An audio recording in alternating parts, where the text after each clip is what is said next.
Your Weather Channel forecast for this Tuesday: partly cloudy, a high of 97. Tonight's low near 77. Right now, 78 degrees.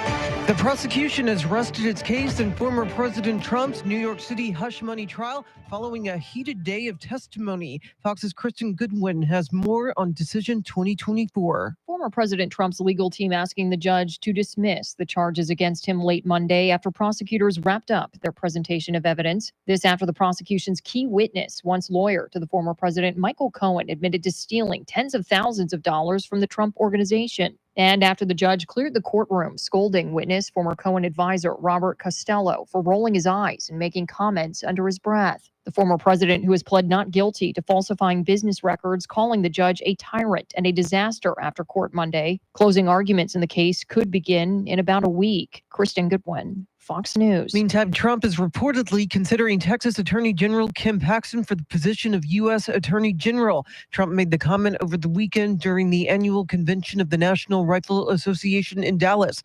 Trump told an interviewer that if he defeats President Biden in the November election, he'll consider Paxton for the cabinet position. Paxton and Lieutenant Governor Dan Patrick are a couple of Trump's strongest supporters in Texas.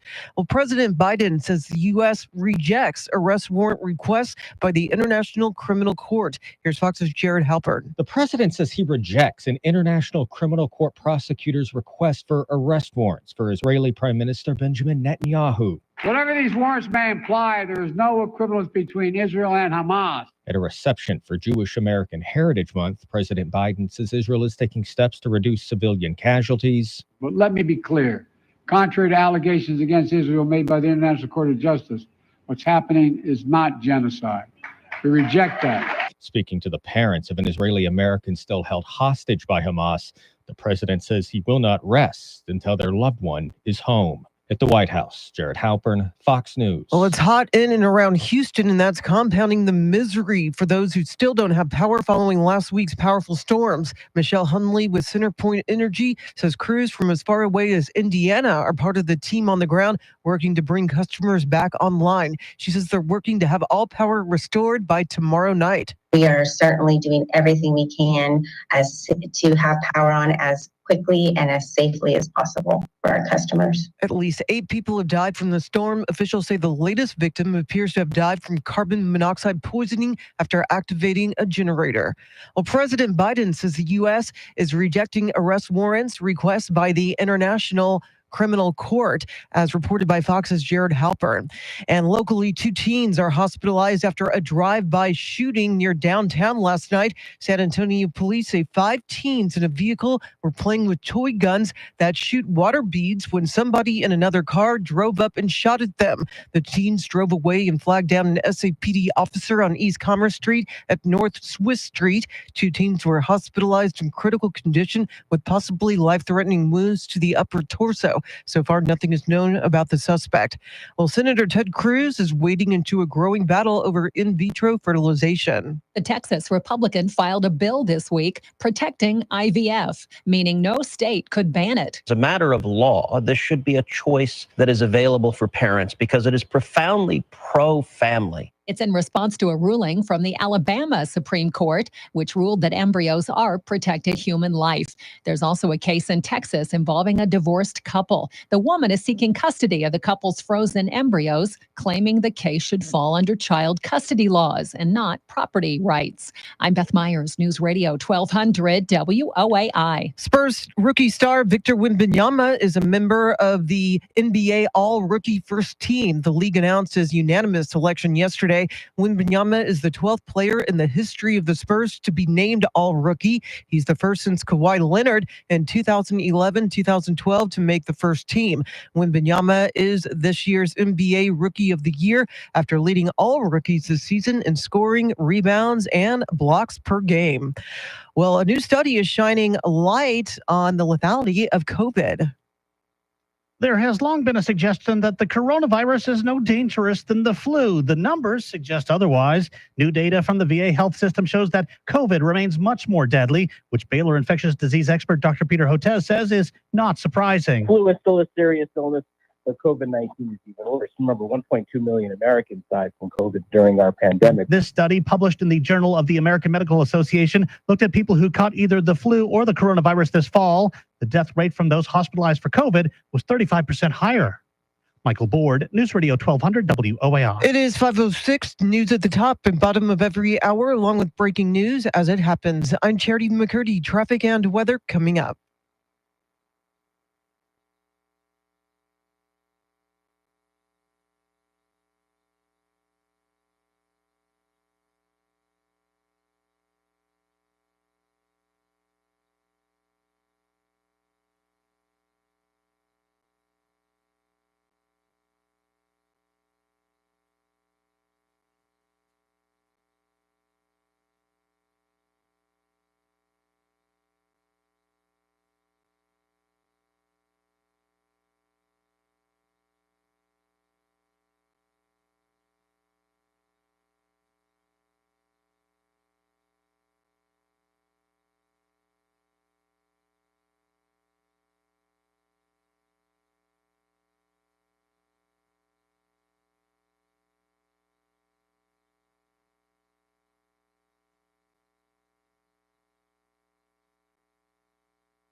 Hello, America.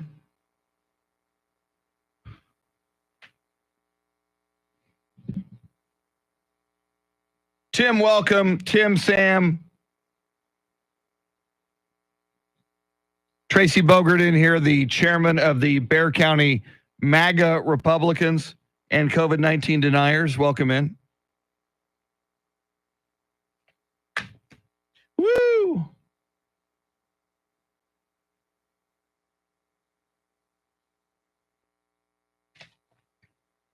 Here's our weather forecast for the day.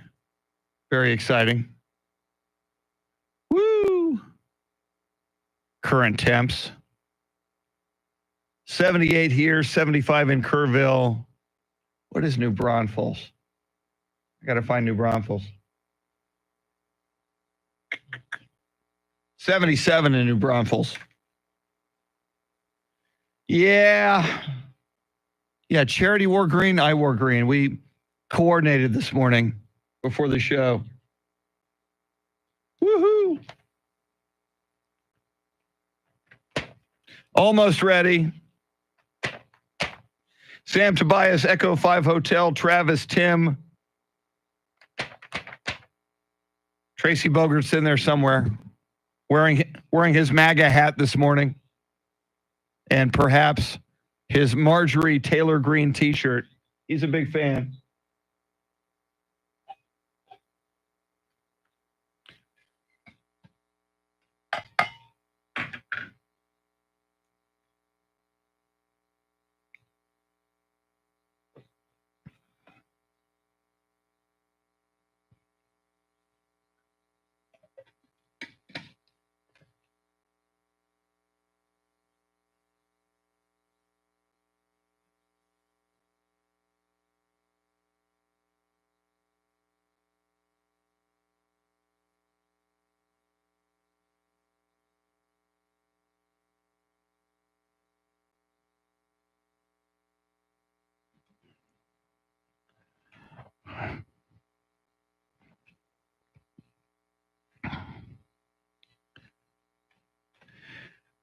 Welcome into this beautiful day, Tuesday, May 21st, 2024, 6 days until Memorial Day, 37 days until the first presidential debate on CNN, and 167 days until the start of the Civil War, till the 2024 election. Sorry, wrong radio broadcast. Welcome in, everybody. Charity McCurdy, how are you this morning? Okay. I have Houston, we have a problem. That's a great way to start a radio broadcast. Okay, can you I hear hear me you now? Okay, now I hear you. I think it might have been my board. I saw a bunch of lights kind of stream back and forth, so it was kind of resetting itself, I think. Wow. It happens sometimes. It's usually your studio Yes. that's the problem. Today, it's mine. My goodness. And you said it's your board, so I'm going to blame Michael Board. There you go. Yeah, reporter Michael Board, he screwed that up. I'm So sure. nothing like a audio screw up right out of the gate. It's beautiful. Woo! And we get that out of the way. So, the rest of the show will be gravy. Yes, absolutely. But I'm doing fantastic, by the way, on this Yacht Rock Tuesday. Thank you for reminding me that it's a Yacht Rock Tuesday. Mm-hmm. We're going to hear some cool, mellow yacht rock tunes. And of course, we all know you're a big fan of yacht rock. You're a big fan of Christopher Cross and Michael McDonald. I am. I really appreciate their contributions. Yacht Rock was a great time, and I look forward to every Tuesday on this program because of it. Speaking of Michael McDonald, I think I'll have to look it up. I think it's June 30th in Houston. My wife and I are going to go see the Doobie Brothers. Oh. And if I get a moment with Michael McDonald, I'll get a photo or an autograph just for you. Oh, please do. From Michael McDonald. Yes, please do. Better yet, a video shout out. Or an audio liner where he goes, "Hi everybody, I'm Michael McDonald. When I'm in San Antonio, I listen to 1200 WOAI for my big fan, Charity McCurdy." I'll try. I'll do my best. I would love it. It could happen. Yeah. It could happen. All right. Well, let's get this party started with traffic and weather together.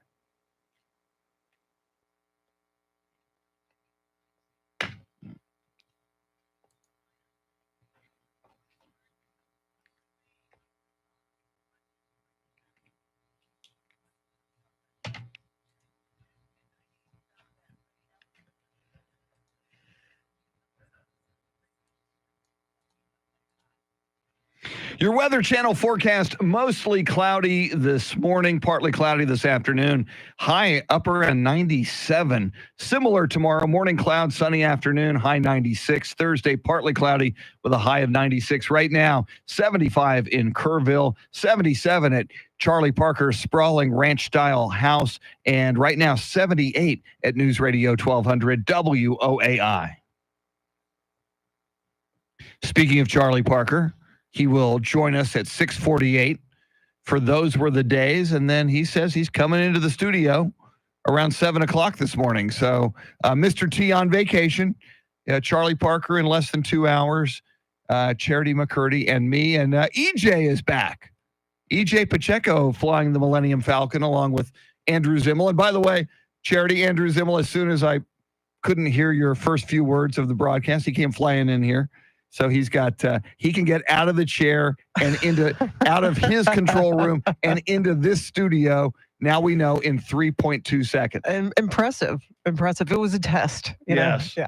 Very, very cool. Well, coming up, Charity, and are you sad that Pat Sajak's final episode ever of The Wheel of Fortune with him as host, apparently it's going to air on June 7th. Will you be watching? Will you shed a few tears? I don't think I'm going to cry, but I just can't see anyone else in that role. I don't care if Ryan Seacrest is up for it. I just can't picture Pat Sajak being replaced. And I'm sure a lot of people felt the same about Alex Trebek. But I will definitely, if I don't watch it live, I'll check it out on YouTube for sure. And I guess Vanna White is going to stick around? She is. Okay. After extensive contract negotiations. Okay. Yeah. If they would have lost Pat Sajak and Vanna White, that would have been the end of the franchise, I think. So we've got some game show questions for you coming up. We're also going to track all the big news stories of the day. The prosecution rests in the Trump hush money trial. The International Criminal Court wants arrests of Israeli Prime Minister Benjamin Netanyahu and some Hamas leaders, and a foreclosure on Graceland. Are you kidding me? Some of the stories we'll cover this morning. It is San Antonio's first news, WOAI News Time, 5:15.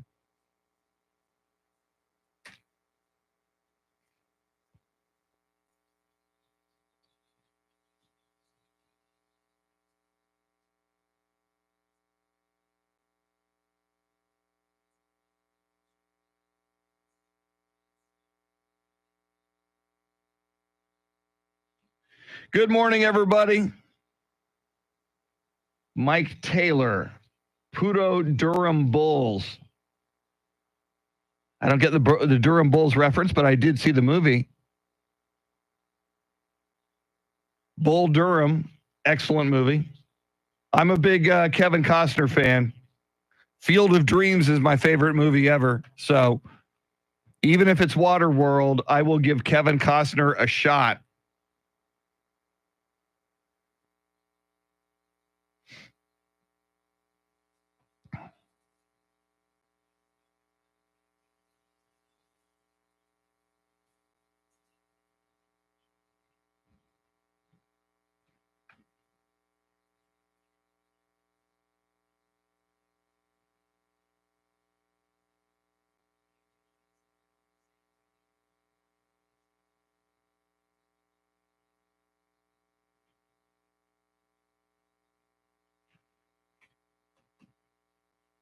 "17 people on the live feed. Welcome in. Good morning, everybody. On a Tuesday, May 21st. Woohoo!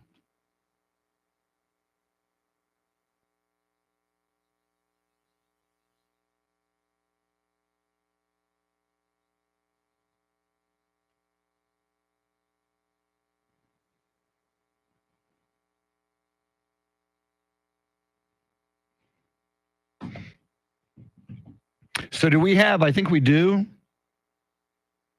an NBA game tonight? A conference final game tonight? I got to go check that out.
Tracy says Celtics in 4. I don't dispute that. It's hard to sweep somebody, though. I'll say Celtics in 5.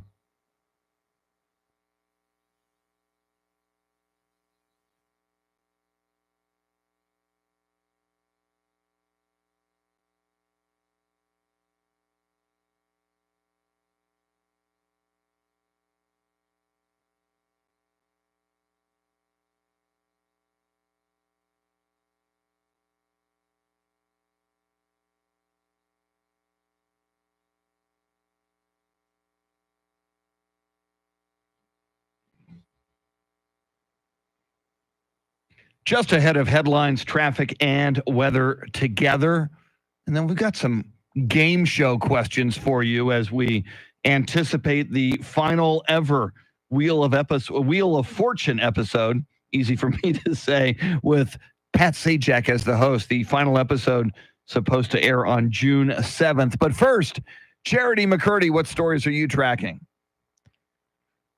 Former President Trump's defense team is expected to rest its case today in his criminal hush money trial. Senate Democrats are once again trying to pass a bipartisan border bill after it was blocked by Republicans earlier this year.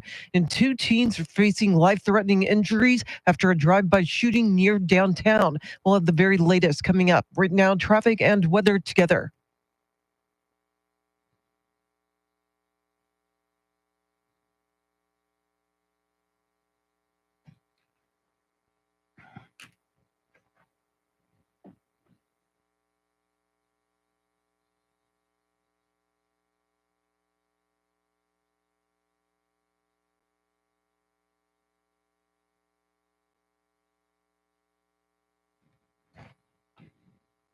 Your Weather Channel forecast: mostly cloudy this morning, partly cloudy this afternoon. Highs in the upper 90s, overnight low in the upper 70s. Tomorrow, morning clouds, sunny afternoon with a high of 96. Thursday, partly cloudy with a high of 96. Right now, 77 in New Braunfels, 76 in Hondo, 78 at News Radio 1200 WOAI.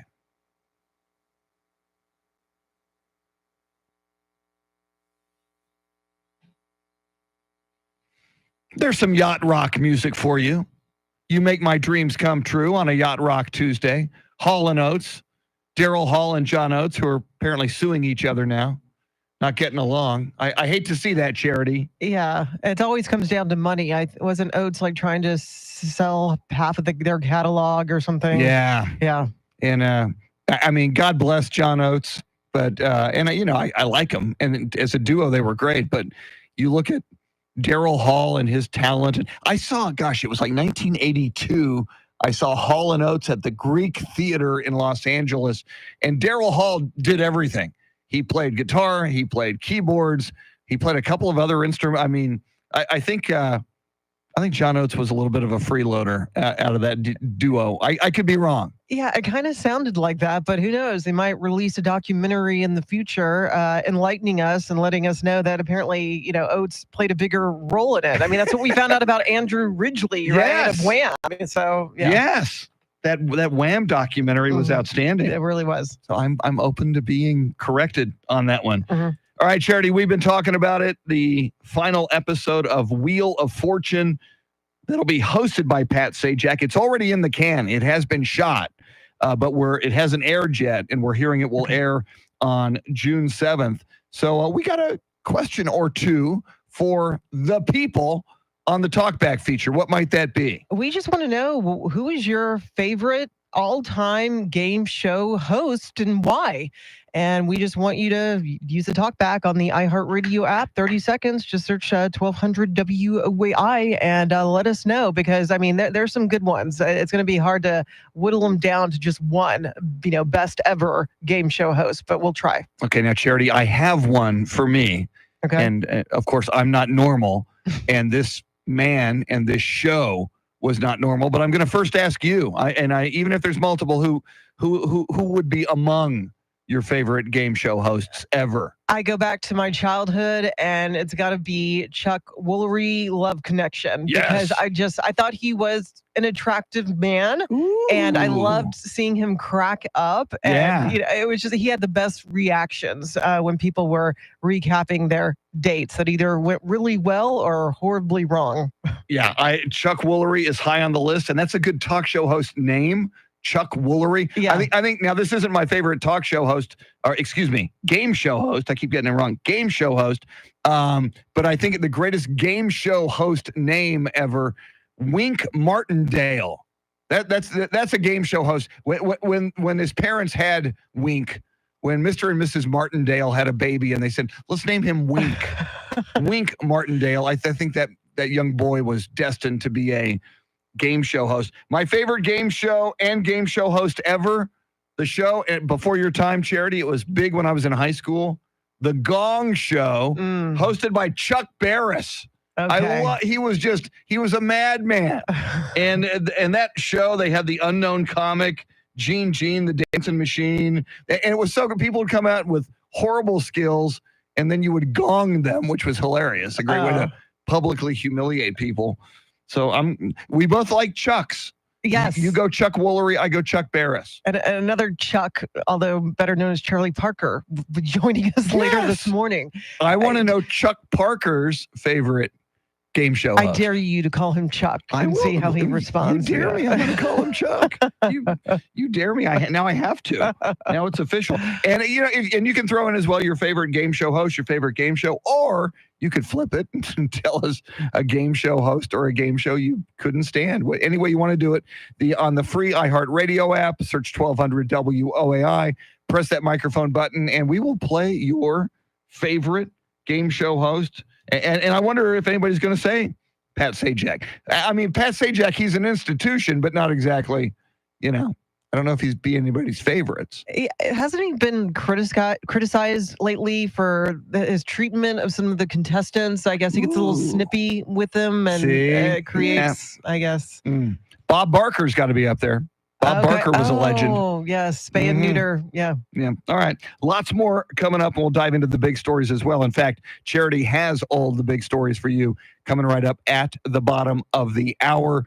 But right now, it's your Fox Business Report, WOAI News Time 526.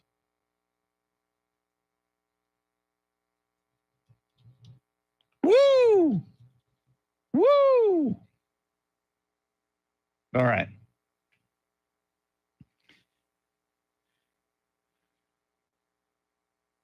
Chuck Barris, baby. Back in the old Gong Show. I'm going to stretch a little bit. Stretch. Stretch. Charity's got the news coming up. Let's see.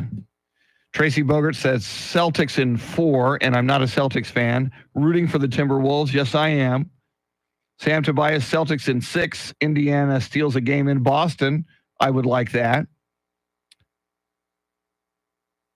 Wow, Sam, I did not know that. I knew it was in the can. Sam says Pat Sajak's last episode of Wheel of Fortune was recorded back in February. Alex Trebek and Bob Barker are 2 on his list. That's good. Wow, and I don't even know that name, Travis. Peter Tomarkin? I don't even know him with Press Your Luck.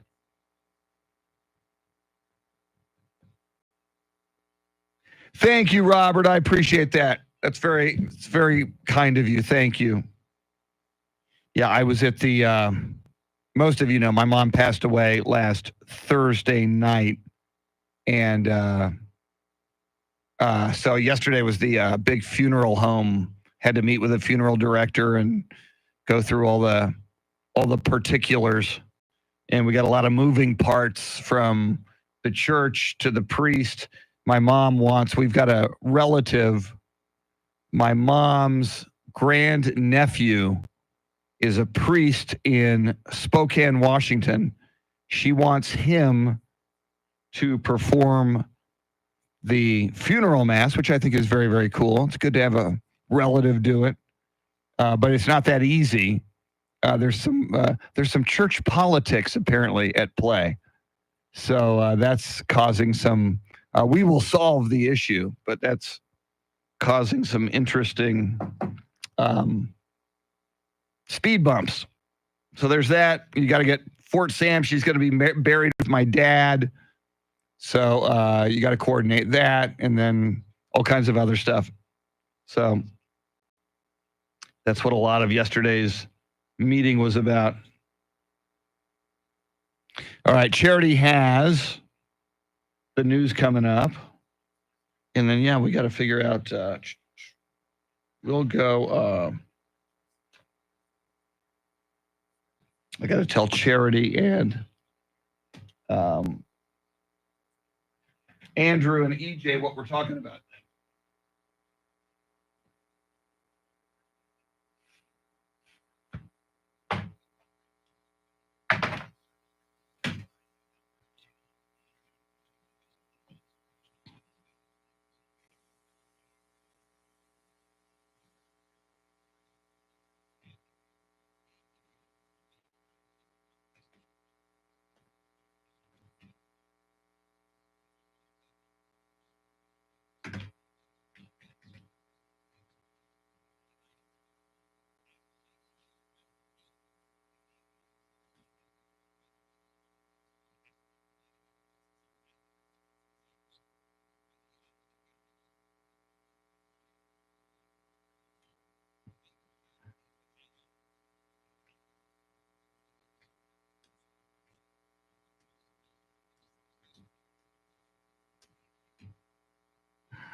All right, you're going to get Charity McCurdy here in a moment, and I will see you on the flip side of that.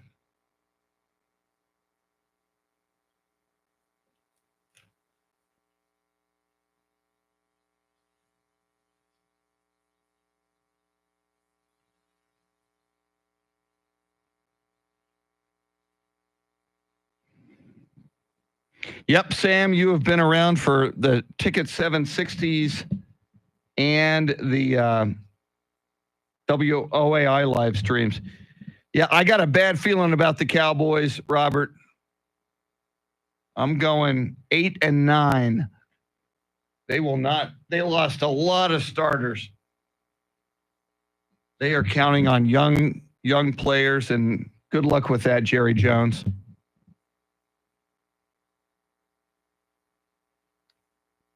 And God bless Dak Prescott, but he's not worth $60 million a year.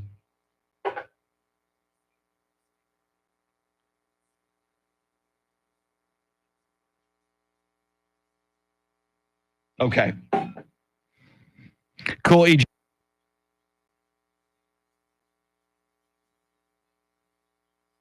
About 45 seconds away from Charity's news.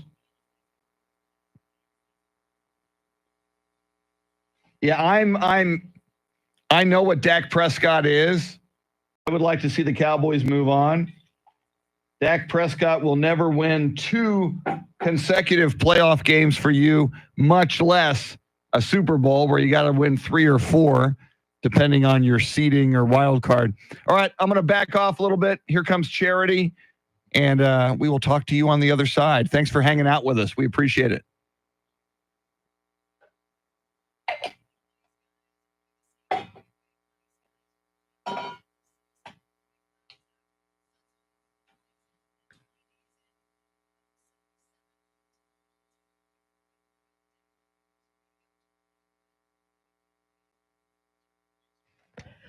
.532 is our time. San Antonio's first news. Good Tuesday morning. I'm Charity McCurdy. Among our top stories, Trump's hush money trial resumes today after the prosecution rested its case. 2 teens are clinging to life following a drive-by shooting. More ahead. First, traffic and weather together every 10 minutes in mornings.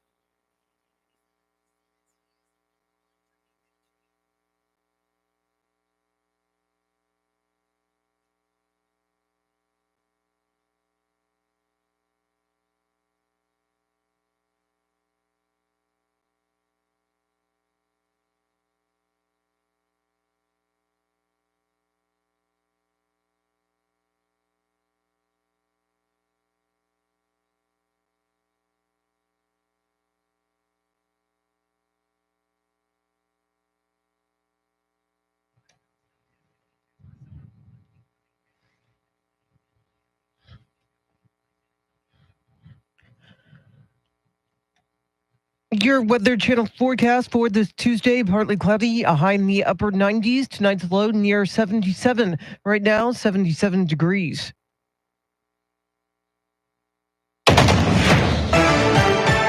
The prosecution has rested its case in former President Trump's hush money trial in New York City. Fox's Nate Foy has more on Decision 2024. After testimony from key witnesses Michael Cohen and Bob Costello, Trump attorney Todd Blanche requested that Judge Juan Merchan dismiss this case, arguing that prosecutors did not prove that Trump falsified business records or did anything illegal to influence the 2016 presidential election. Now, the judge reserved his decision, but Trump did not hold back while leaving court. Hopefully the motion to dismiss this trial will go through because this trial is a disaster for our country. Trump posted on Truth Social, quote, "The judge wouldn't allow our expert to testify. Has anything like this ever happened before?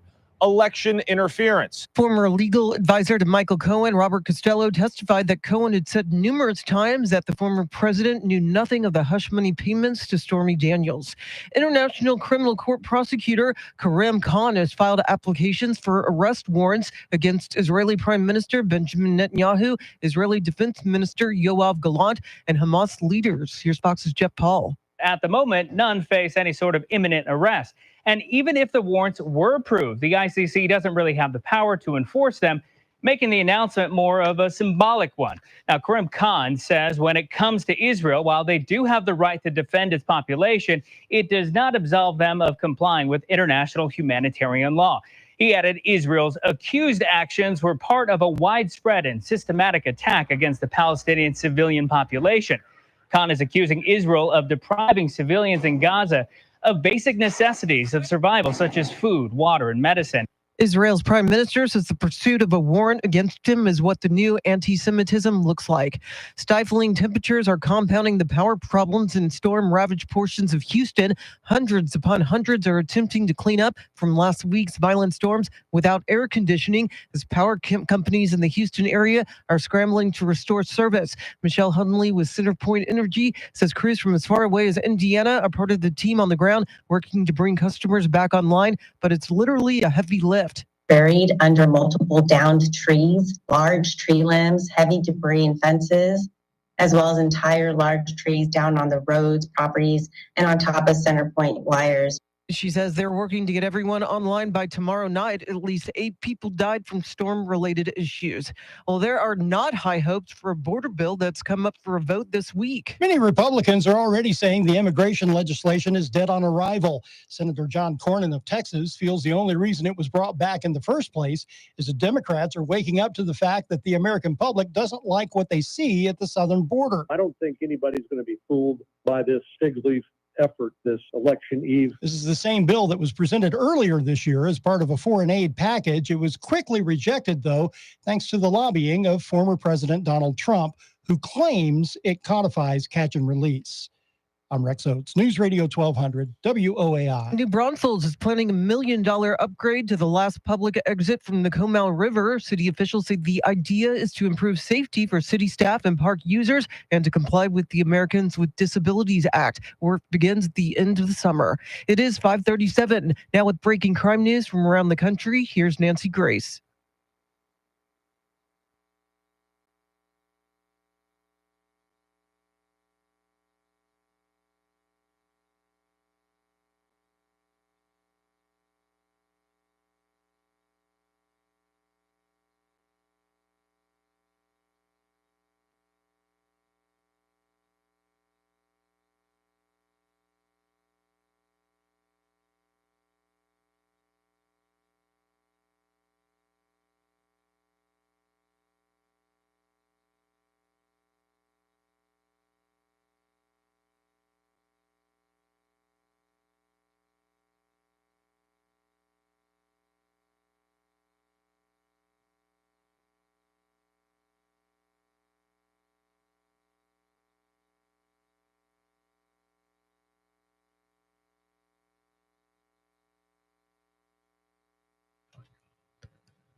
Traffic and weather together in a minute. But first, to check of your money and the world of business, we say good morning to Scott Card live at the Bloomberg News Desk.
All right, thanks, Scott. News at the top and bottom of every hour, along with breaking news as it happens. I'm Charity McCurdy. Here's traffic and weather.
San Antonio's first news on a Yacht Rock Tuesday. EJ Pacheco and Andrew Zimmel flying the Millennium Falcon. Andrew Zimmel doing double duty as he is directing and producing our live video feed. If you want to check it out, it's on YouTube. Lots of people already in there. Go to 1200 WOAI on YouTube. Charlie Parker with Those Were the Days at 6:48, and then he'll be joining us sometime after 7 o'clock this morning. Mr. T on vacation this week. Charity McCurdy on board, of course, and I'm Chris Duell. And Charity, the prosecution rests in the Donald Trump hush money case. You have been reporting on that as finally they got done. I think it was a total of 17 hours of testimony from former Trump fixer Michael Cohen.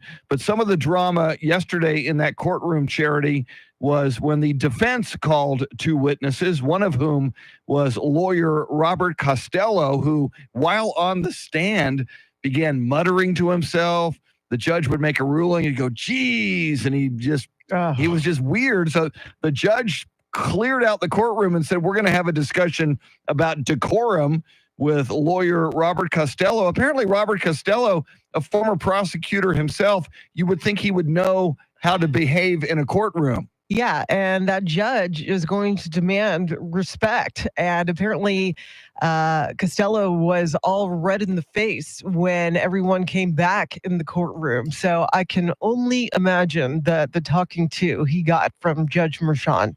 So now what do we know now? So they're back in session today, even though the prosecution has rested. And then I'm hearing that the judge, because we've got the Memorial Day weekend coming up, is going to give the jury and the court a number of days off, and they're going to get back to it ultimately a week from today when they reconvene. That's right. That's when closing arguments could begin. But Merchan, the judge, is also considering a request by Trump's lawyers to dismiss the case. And then, of course, there's the side issue of did Trump violate another gag order with comments he made outside the courtroom yesterday. But I think the most just damning thing that happened for the prosecution was Michael Cohen's admission that he had stolen $30,000 from the Trump organization.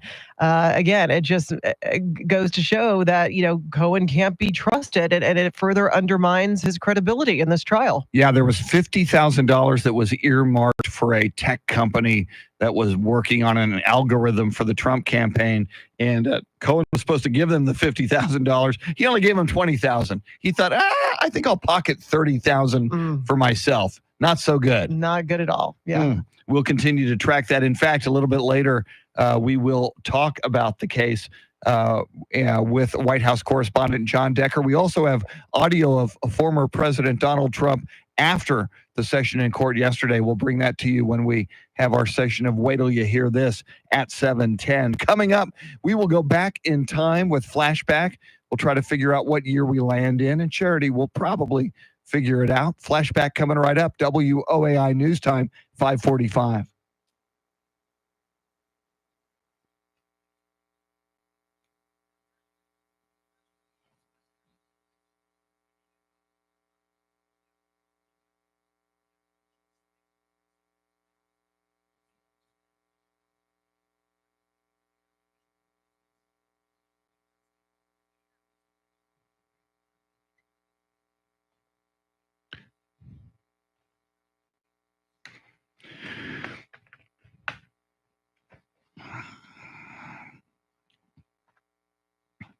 All right. Tracy Bogert, I noticed the National Guard doing ads on TV. Guess they're looking for more people to manhandle mamas and babies on the border. Come on, Tracy Bogert, how dare you? It's not what the National Guard does.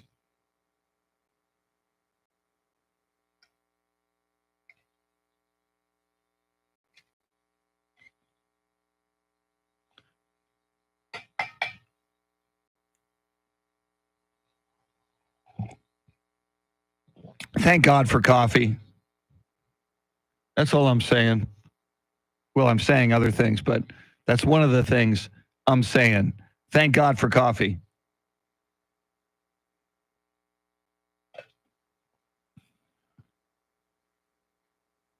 It's the wonder drug that works wonders, caffeine. Caffeine, because management frowns on crack.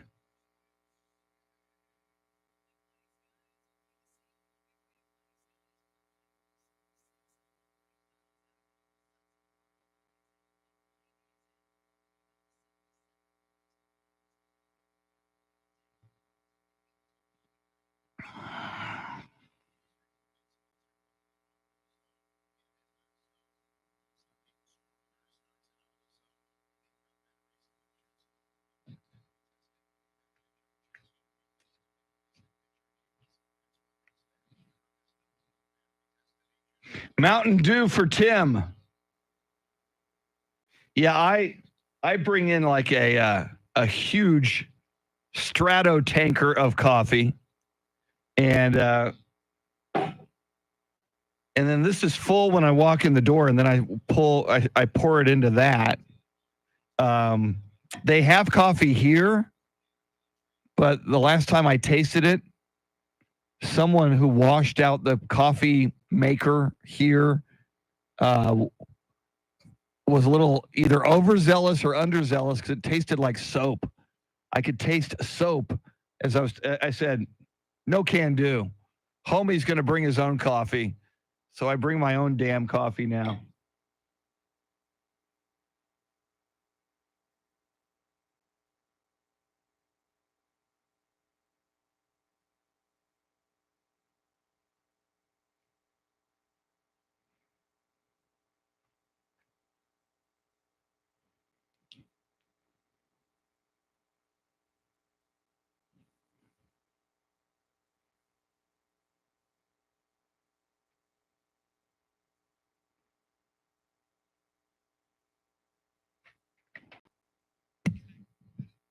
I'm going way back on Sam Tobias wrote, can we get Coach Pop and Wemby on the ballot for November? I'd rather vote for them.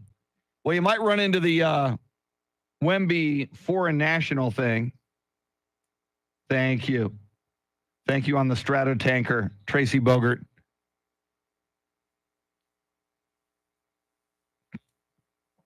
They're foreclosing on Graceland to be auctioned.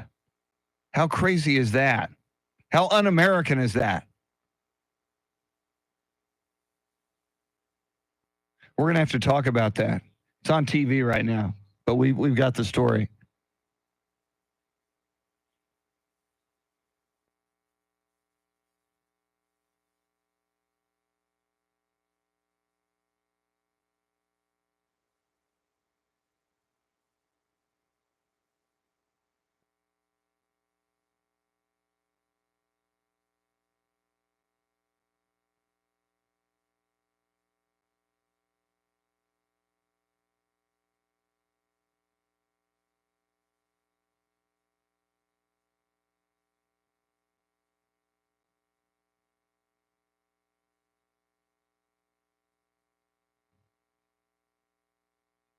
KC 135, is that the Strato tanker? I believe it is.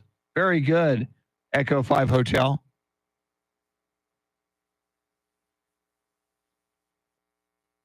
I can't even imagine air refueling. The coordination between two aircraft flying at such a high rate of speed to essentially, here we come.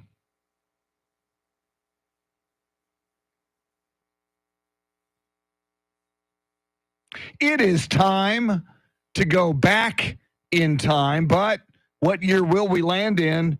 We'll try to figure it out. You try to figure it out. Let's play flashback.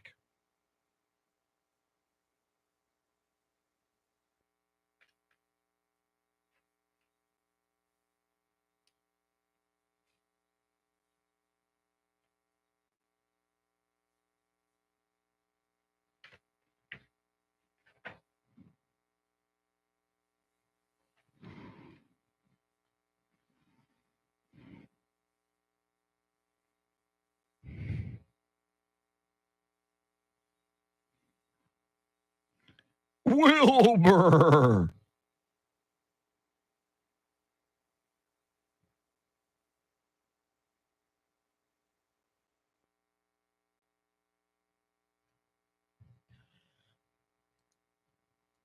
I think the gorilla's name was Harambe, if I'm Yeah, that sounds right. Harambe, everybody. All right, Charity, and I know you're a big Justin Timberlake person. Nah. 2015, 2016, or 2017? That's from that movie Trolls 17? 17. I have no idea. I'm going to go 16 just for the heck of it. Let's find out.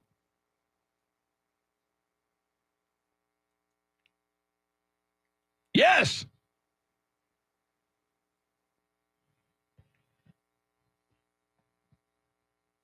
Whoa, I got lucky. And I got lucky on Harambe. Good job. Rest your soul, Harambe. Sorry you got shot and killed because the kid went into your pen. Charity McCurdy, what stories are you following? The judge in Trump's hush money case is considering a request to dismiss the case against the former president. Early voting for the May 28th primary runoff is underway, and Uvalde CISD is looking for a new chief of police. We'll have the very latest coming up right now. Traffic and weather together.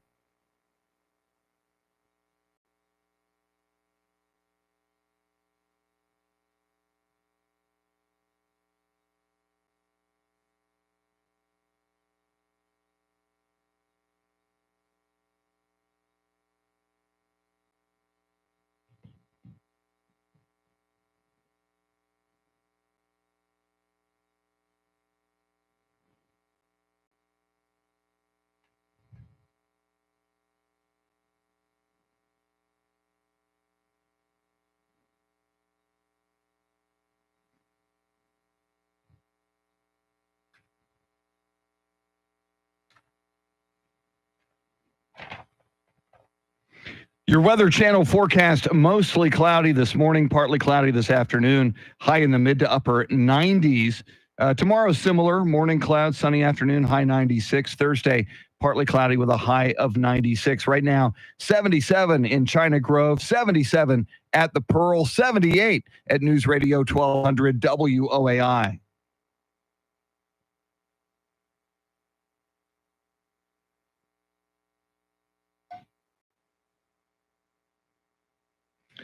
The music is smooth on a Yacht Rock Tuesday.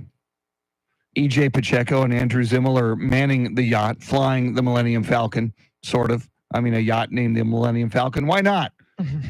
But that's what we're doing. We have asked you on the iHeartRadio app on our Talkback feature this morning, in the wake of the news that the final episode of Wheel of Fortune that is hosted by Pat Sajak is scheduled to air on June 7th. Who is your favorite game show host of all time? And you can throw in your favorite game show. I'm assuming they could be one and the same. Charity, you went with Chuck Woolery of The Love Connection. I go with Chuck Barris of The Gong Show. A little bit later, we'll find out who Chuck Parker thinks was his favorite game show and game show host. That should be very, very interesting. What do you think? Who do you think the runaway winner of this is going to be, Charity? I'm surprised we haven't gotten any Alex Trebek. Yes. He was the best, and I still can't exactly watch Jeopardy with the same level of enthusiasm since his passing. That's a huge, huge point. Well, let's find out. Let's see. Who do we have? Let's play the first talkback. What do you got for us? Yes.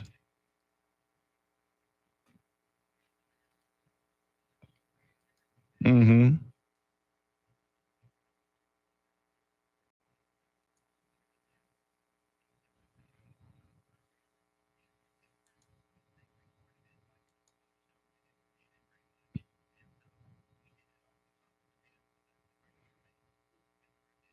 Stephen from Lytle always bringing the good information.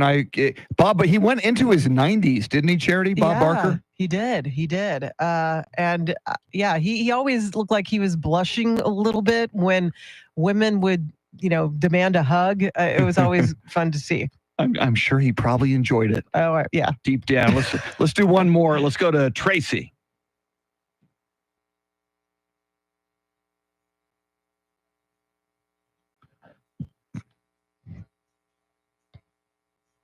Oh, yes.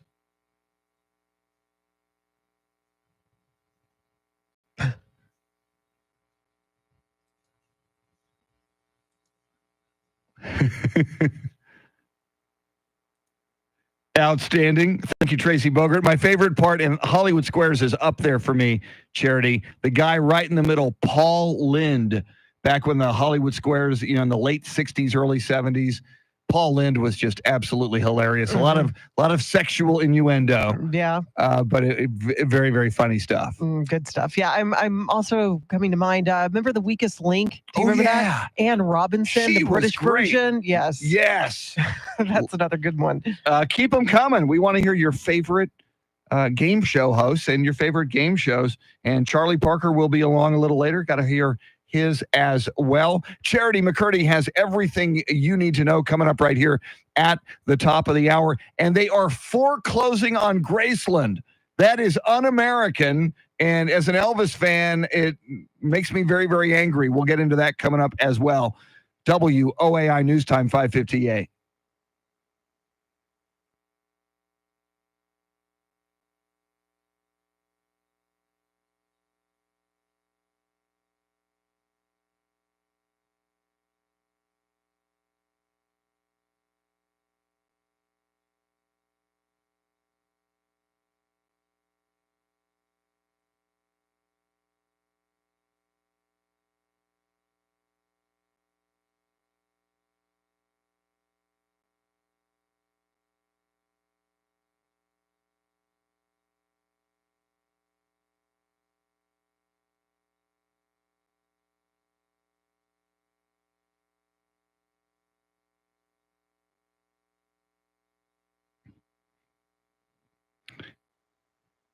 Tracy Bogart, be proud Trumpers, embrace the what? The way this chat is set up, I got to put like 3 dots in there to the Reich, embrace the Reich. Very nice. And that's coming from Tracy Bogart, the chairman of the Bexar County MAGA Republicans. Embrace the Reich. Little World War II Germany terminology there, Tracy. I'm going to stretch because I can, because I must.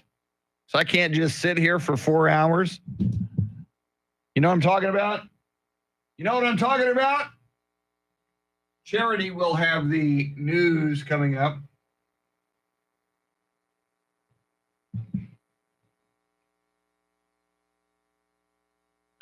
Woohoo! If anybody's new to the stream here, welcome in. Yeah, this is my bald spot cam. Look at that. My Manu Ginobili bald spot. Thanks for that. Thank you. Thank you, Andrew Zimmel, for cutting away from bald spot cam. I appreciate that. But thank God Manu Ginobili has a bald spot. I guess he shaves his head now. I'm not ready to take that step yet. I got a feeling if I shaved my head, it wouldn't be a good look for me. So I just continue with my bad hair decade.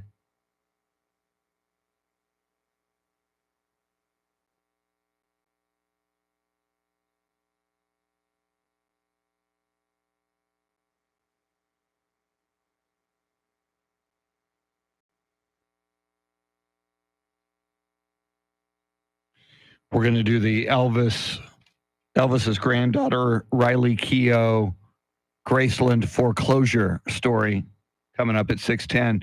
Charity's got the news here coming up.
6:02 is our time. San Antonio's first news. Good Tuesday morning. I'm Charity McCurdy. Among our top stories, the prosecution rests its case in Trump's hush money trial, and a drive-by shooting leaves 2 teens in critical condition. Details ahead. First, traffic and weather together every 10 minutes in mornings.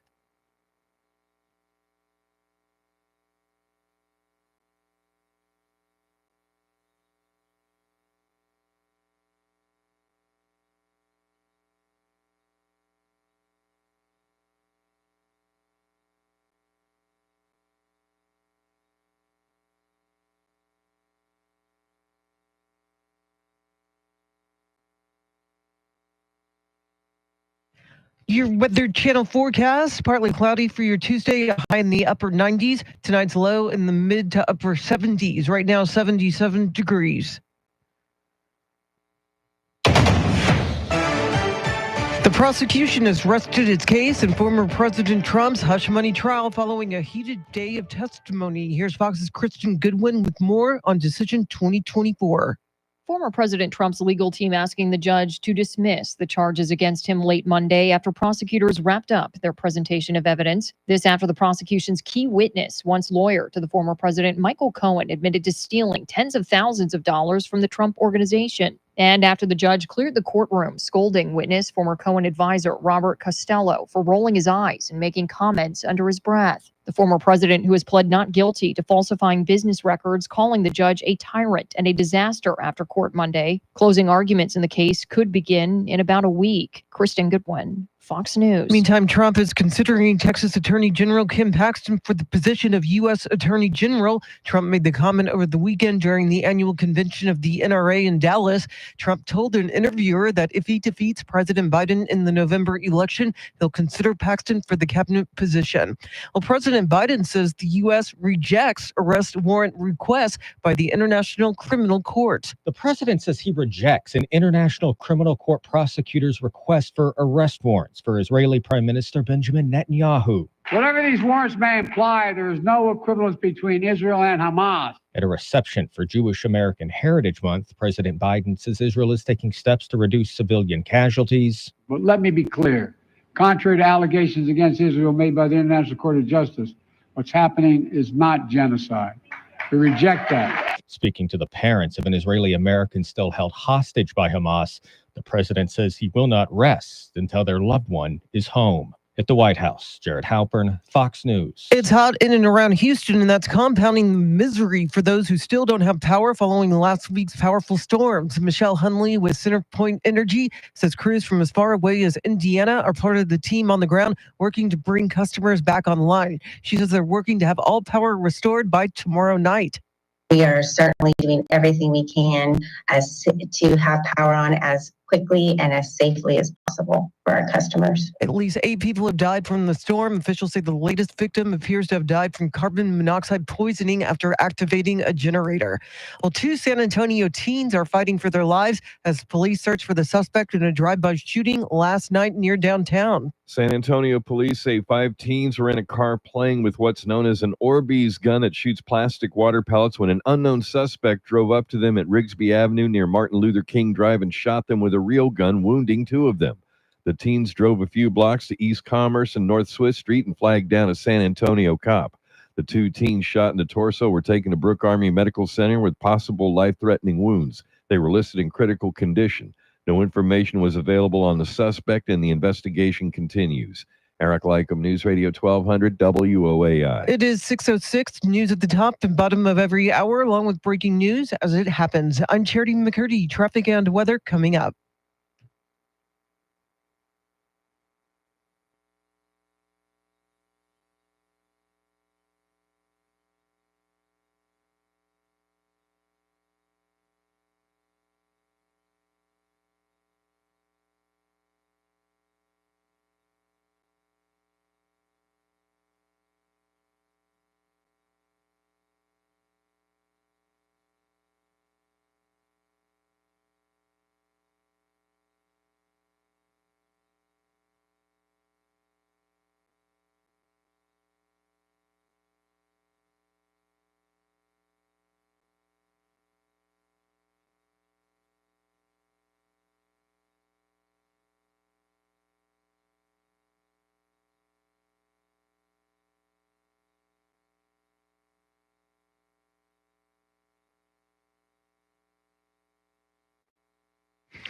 Welcome, everybody. 6:07-ish. John Decker this hour.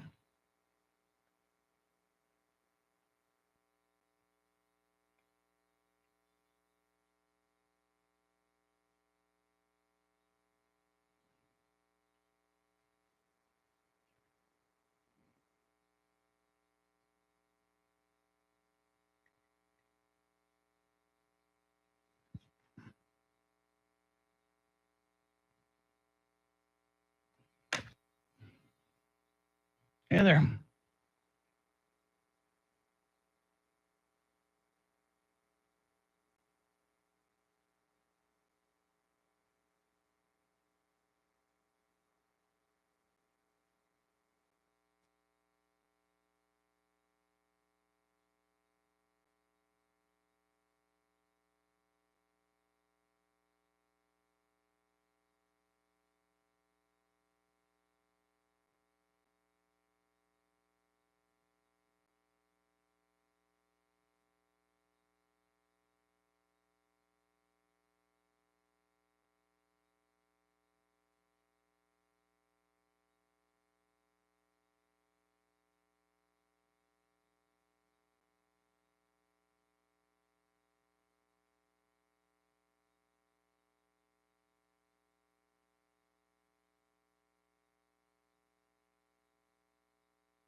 San Antonio's first news on a Yacht Rock Tuesday. Managing to play some Yacht Rock that I don't know. Charity, do you know this tune? No. Nor do I. Doesn't sound familiar. Woo! It's a mystery Yacht Rock Tuesday on San Antonio's first news. Did sound like a Yacht Rock song. It did. Very sweet. I like a good mystery now and then. All right, lots to talk about, including I do know Elvis music, and Graceland could be foreclosed upon. We'll talk about that and a whole lot more. And we're asking you your favorite game show host and or game shows on the Talkback feature. And this hour, we will check in at 6:40 with White House correspondent and attorney John Decker. Why is President Joe Biden making multiple trips to New Hampshire, a state that Democrats have won every year since 2004? Is there something to be worried about for President Joe Biden in the upcoming 2024 election when it comes to New Hampshire? We'll talk about that coming up. But first, let's get you caught up on traffic and weather together.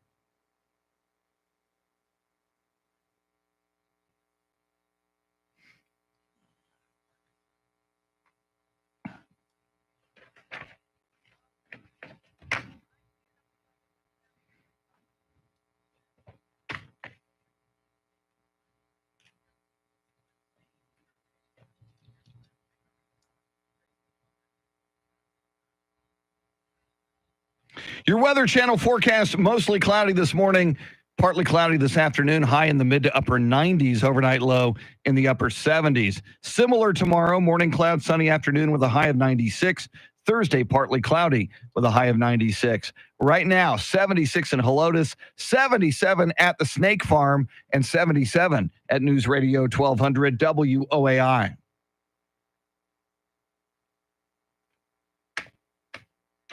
That's one I know. Yacht Rock Tuesday on San Antonio's first news. Charlie Parker will join us at 6:48. Then he'll join us in the 7 o'clock hour, hang out with us throughout the morning.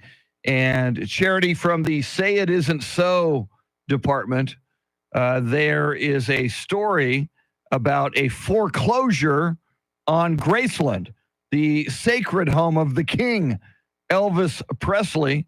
Now, Elvis's granddaughter, Riley Keough, the actress, full name Danielle Riley Keough, she is suing to stop a foreclosure sale. There is a company called Nosany Investments and Private Lending. They say Lisa Marie Presley, the late mother of Riley Keough, borrowed $3.8 million from that investment company, and that since it wasn't paid, they are that she put up the deed to Graceland to secure the $3.8 million. Riley Keough is saying those are fraudulent documents, that her mother never did that. Graceland, of course, is worth supposedly hundreds of millions of dollars. So to lose it over a $3.8 million loan sounds pretty extreme to me. Don't they get like 600,000 visitors a year at Graceland? I would think they would have more money than they knew what to do with. I realize it's like a 14-acre estate, but is it really that expensive to manage? Shouldn't there be more money coming in than going out? You would think so. And my goodness, if this winds up to be true, that Lisa Marie Presley did indeed put up the deed to Graceland to borrow the $3.8 million before she died, and the family loses Graceland over this.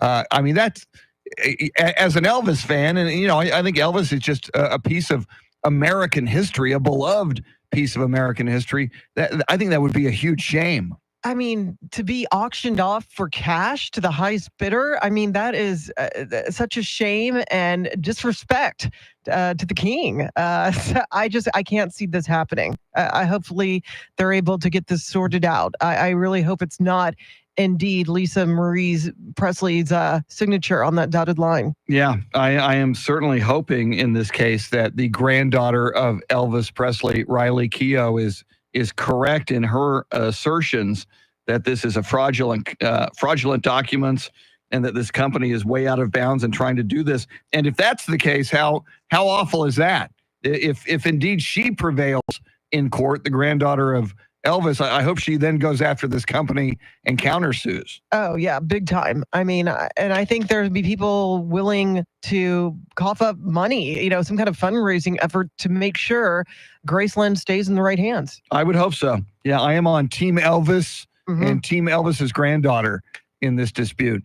We'll get Charlie Parker's thoughts on that a little bit later this morning as well. Coming up, as we have been discussing, the final Wheel of Fortune with Pat Sajak as the host, due to air on June 7th. So we're asking you your favorite game show host ever, and we'll hear more from you on the Talkback feature on the free iHeartRadio app coming up, and more. WOAI News Time 6:15.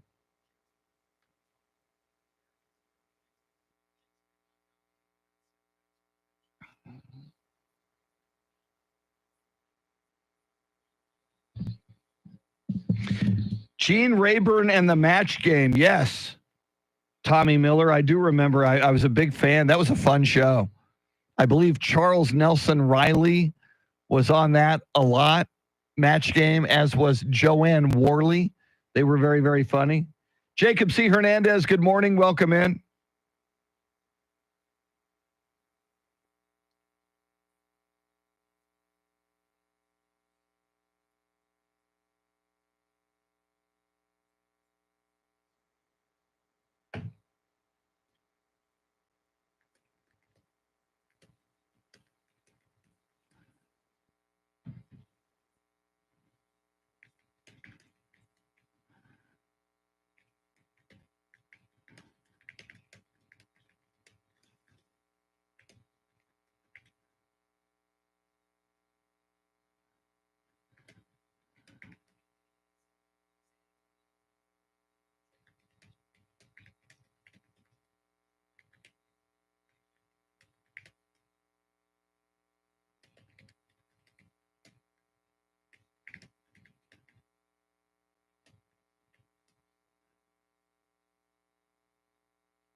Nipsey Russell. Yeah, he was outstanding.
Bob Eubanks, that's a good one.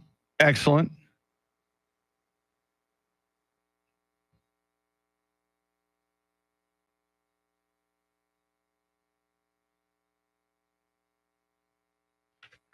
The Newlywed Game, Bob Eubanks.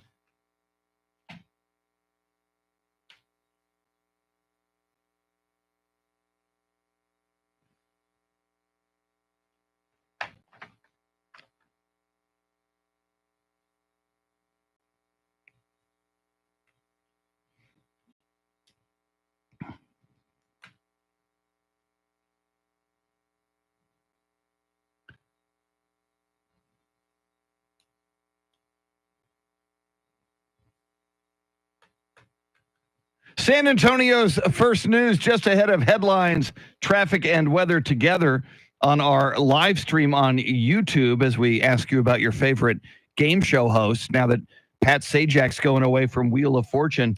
Tim says Bob Eubanks from the Newlywed Game. Is that way before your time? Do you remember Bob Eubanks, Charity? Yes, I've seen some reruns, but didn't watch it on a regular basis. He was funny. I would say Bob Eubanks is high on the list of old timers. We're going to hear from the people coming right up. But first, Charity McCurdy, what stories are you following?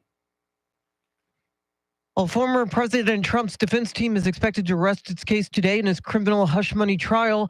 Another student in the Shirt-Cibolo Universal City area has been arrested for bringing a gun to school, and Victor Wembanyama has been named to the NBA's all-rookie first team. We'll have details coming up. Right now, traffic and weather together.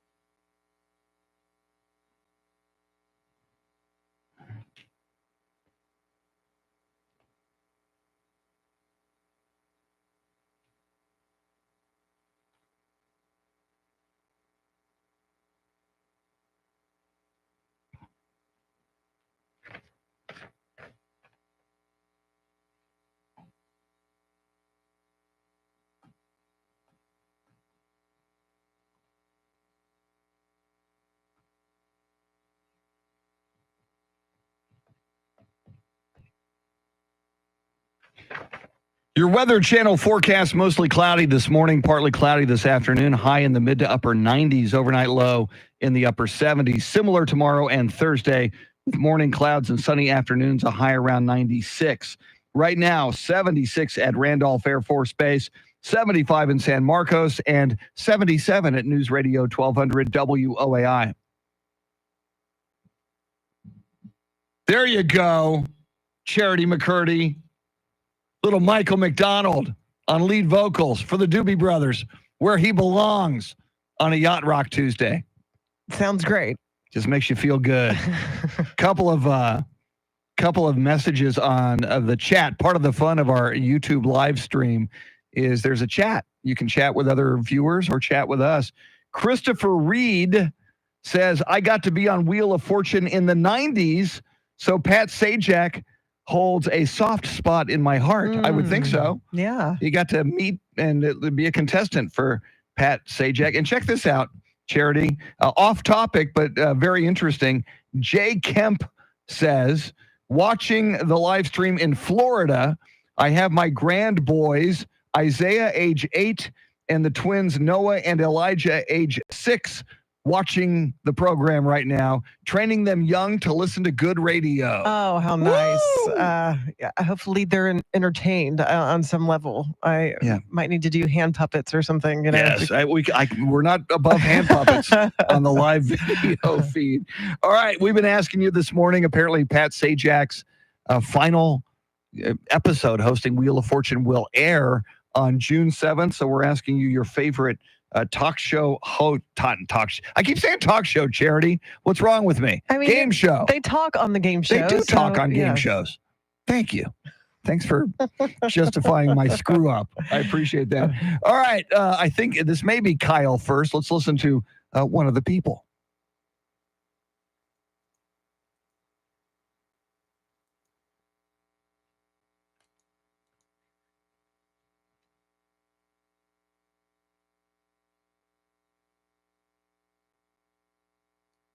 Ooh.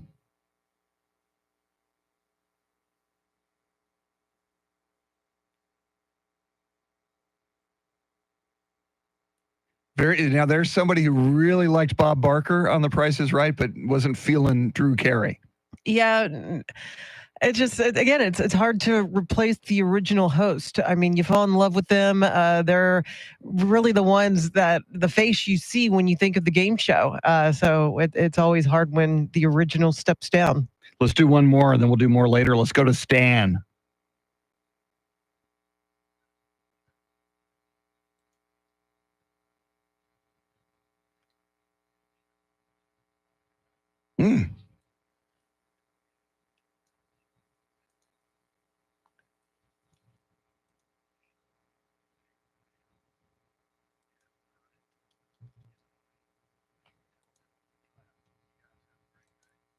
I love it. That brings us a Jimmy Buffett reference and a Jimmy Buffett recommendation with Monty Hall. And I think Carol Merrill was the woman behind the curtain or pointing at the curtain. Okay. Big fan of Carol Merrill. Just saying. Coming up. Big fan of Charity McCurdy as well. She's got everything you need to know coming right up at the bottom of the hour. Then White House correspondent John Decker.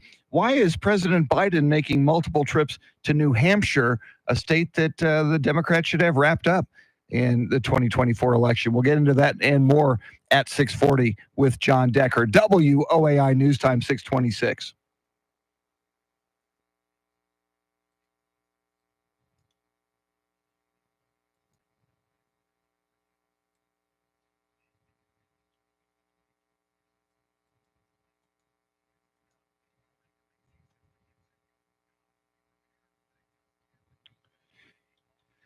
Yeah, the you will get John Decker, I do believe, Travis. And part of that, I don't know how to play the talkbacks back here. I'm not a tech guy like Tim Merriman or Andrew. So with Tim out this week, Andrew's playing them from the other studio. So unfortunately, that's how the talkbacks are going to be this week until Tim is back next week. Sadly, I am not trained to play the talkbacks from here.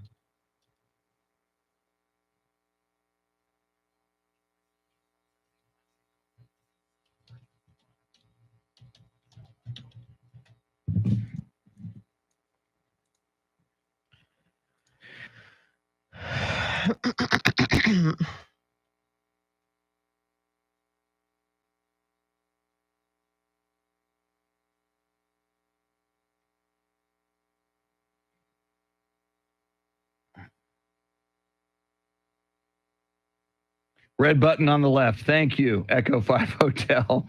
I appreciate that. Good. I'm glad the boys like the shout out in Florida. Cool, cool, cool. Louis, welcome in. Louis, saw you here yesterday. Thanks for coming. I know a lot of you are here multiple days in a row, so thank you very much. 20 people watching now. If you're new to the YouTube stream, welcome in. Charity is coming up with all the big news stories of this morning, and then John Decker.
.30 is our time. San Antonio's first news. Good Tuesday morning. I'm Charity McCurdy. Among our top stories, Trump's hush money trial resumes today after the prosecution rested its case and another student arrested over a gun on campus. Details ahead. First, traffic and weather together every 10 minutes in mornings.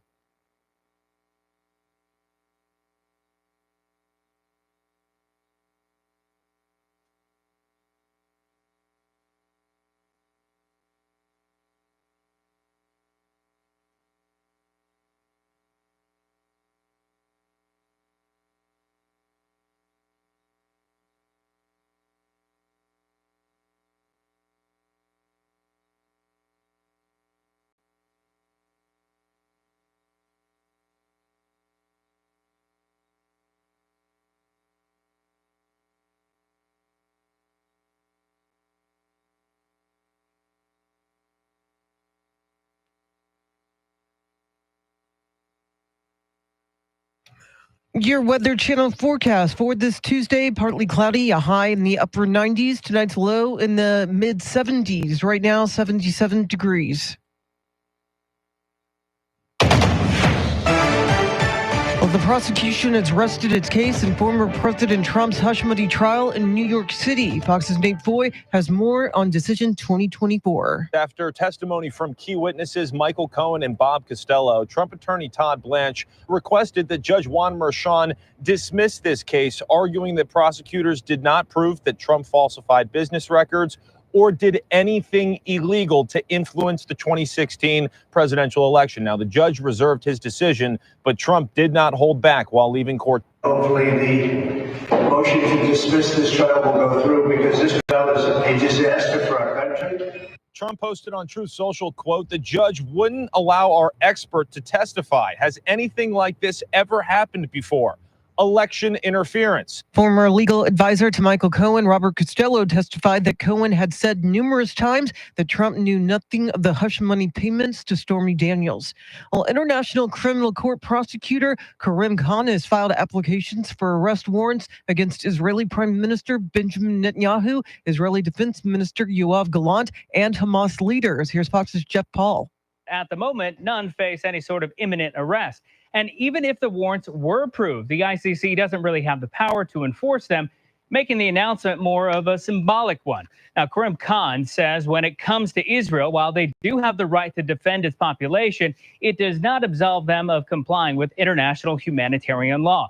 He added Israel's accused actions were part of a widespread and systematic attack against the Palestinian civilian population. Khan is accusing Israel of depriving civilians in Gaza of basic necessities of survival, such as food, water, and medicine. Well, stifling temperatures are compounding the power problems in storm-ravaged portions of Houston. Hundreds upon hundreds are attempting to clean up from last week's violent storms without air conditioning as power companies in the Houston area scramble to restore power. Michelle Hunley with CenterPoint Energy says crews from far away as Indiana are part of the team on the ground working to bring customers back online, but it's literally a heavy lift. Buried under multiple downed trees, large tree limbs, heavy debris and fences, as well as entire large trees down on the roads, properties, and on top of CenterPoint wires. She says they're working to get everyone online by tomorrow night. At least 8 people died from the storm. Well, another gun brought to a school near San Antonio ended with a student arrested. Yesterday, an 11-year-old student at Wilder Intermediate School in Schertz was arrested for bringing an airsoft BB gun that resembles a Glock pistol to school and posting a threat online. The student implied in the post that the gun was real and that he'd intended to use it in a fight. He was charged with making a terroristic threat and taken to Guadalupe County Juvenile Detention Center. This is the third gun scare at a Schertz school in a week. Well, there are not high hopes for a border bill that comes up for a vote later this week. Many Republicans are already saying the immigration legislation is dead on arrival. Senator John Cornyn of Texas feels the only reason it was brought back in the first place is the Democrats are waking up to the fact that the American public doesn't like what they see at the southern border. I don't think anybody's going to be fooled by this fig leaf effort this election eve. This is the same bill that was presented earlier this year as part of a foreign aid package. It was quickly rejected, though, thanks to the lobbying of former President Donald Trump, who claims it codifies catch and release. I'm Rex Oates, News Radio 1200, WOAI. Well, the state's Democratic and Republican parties are gearing up for primary runoff elections a week from today. The primaries were held on March 5th, but any race in which no candidate received more than 50% of the vote will be decided in a runoff between the top 2 vote getters. Early voting in the runoff started yesterday and continues until Friday. Well, the U.S. Environmental Protection Agency is calling on water utilities to reduce their vulnerability to cyber attacks. The EPA says about 70% of utilities inspected by federal officials over the last year violated standards meant to prevent against cyber attacks, saying these types of breaches are becoming more frequent and more severe. In an enforcement alert, the agency reveals some systems were falling short by failing to change default passwords. It urges water systems to do more to prevent against hacks by implementing basic cyber hygiene practices, explaining cyber attacks can lead to bad actors manipulating technology, altering levels of chemicals to hazardous levels, and interrupting water treatment and storage. Kristen Goodwin, Fox News. Well, the cargo ship that brought down the Francis Scott Key Bridge is now safely docked at the port of Baltimore. The Dolly was refloated during high tide yesterday morning, and 5 tugboats helped to guide the massive vessel the 2.5 miles to the terminal. That's where the ship, which still has a portion of roadway from the bridge on its bow, will remain for weeks. It's been 8 weeks since the collapse occurred, killing 6 people. Well, the NBA and NHL playoffs continue tonight. We've reached the Final Four in the NBA and the NHL Stanley Cup playoffs. The conference finals begin tonight in the NBA in Boston, where the 17-time champion Celtics will open the Eastern Conference Finals versus the Indiana Pacers. Boston, the odds-on favorite to win the championship, has lost only 2 games in this postseason. The NBA's Western Conference Finals begin Wednesday in Minneapolis between the Timberwolves and Dallas Mavericks. The Dallas Stars are in the NHL's Western Conference Final. The Stars will host Game 1 Thursday versus the Edmonton Oilers, who advanced past the Vancouver Canucks Monday in the NHL's only second-round series decided in 7 games. The Eastern Conference Finals starts tomorrow in New York between the Rangers and Florida Panthers. Jared Max, Fox News. It is 6:37. Traffic and weather together in a minute, but first, a check of your money and the world of business. Scott Carr is live at the Bloomberg News Desk.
Thanks, Scott. News at the top and bottom of every hour, along with breaking news as it happens. I'm Charity McCurdy. Here's traffic and weather.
Turn your love around on a Yacht Rock Tuesday.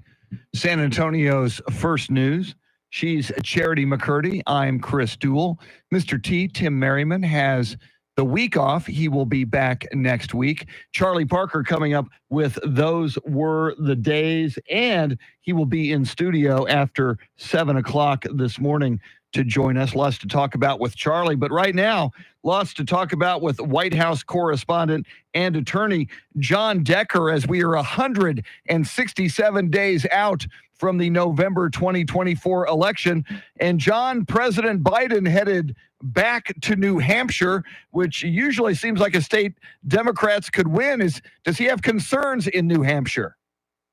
Well, you have to wonder that. This is the second time this year that President Biden is traveling to New Hampshire, and it's a state that Hillary Clinton won barely in 2016 over Donald Trump. But in 2020, Joe Biden won it easily by 8 points, but polls indicate that it's going to be very close in 2024. Every electoral college vote counts, and I think that's all the reason why President Biden heading back to New Hampshire today.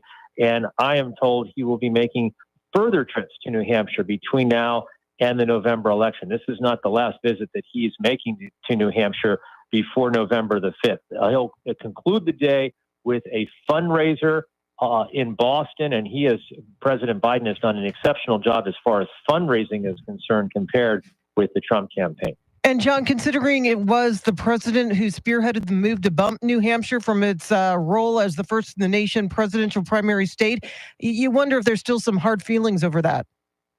Well, that is a really good point. I think he does need to mend fences for that very reason. There are some hard feelings among some Democrats because President Biden, the Democrats changed the campaign calendar as far as Democrats are concerned. New Hampshire traditionally had always been first in the nation primary. Not this election cycle. This year, it was South Carolina that led off that process. And for that reason, President Biden needs to go up and mend some fences with some Democrats still upset by that action taken by the DNC. And John, I look at so many issues that I think are not necessarily working for President Biden, at least at the moment. You know, the perception of the economy, even though you could point to strong economic numbers in some locations, the border, I think at this point is not a winning topic for the president. And what's going on in the Middle East with respect to Israel, I see a lot of the protests and a lot of people speaking out who I would think might otherwise be liberal or be prone to vote Democrat. Do you think what's going on with regard to Israel in Gaza ultimately hurts Biden more than it hurts Trump? Well, Trump has been really smart about it. He rarely speaks about that issue. I can't think of the last time that he's really weighed in terms of what's happening in terms of the war between Israel and Hamas. As for the president, he's the president. He cannot avoid talking about the subject. He needs to talk about that subject. But, look, less than 6 months to go until November the 5th. A lot can happen between now and November the 5th as it relates to that war. And it's not a top issue if you look at polls for most voters. For some it is, but for most voters it is not. Issues like the economy and jobs and border security, those traditionally are the top issues for voters as we head in to the 2024 election. And can we expect any special announcements from the president during his campaign stop today? Good question. I will have to wait and see. Will there be anything special coming out? I don't know. Typically, if I were on this trip, and I'm not on this trip, and someone asked me, the president can't do the campaign speech today, could you do it for him? I could do it because I know it by heart. He gives the same speech wherever he goes.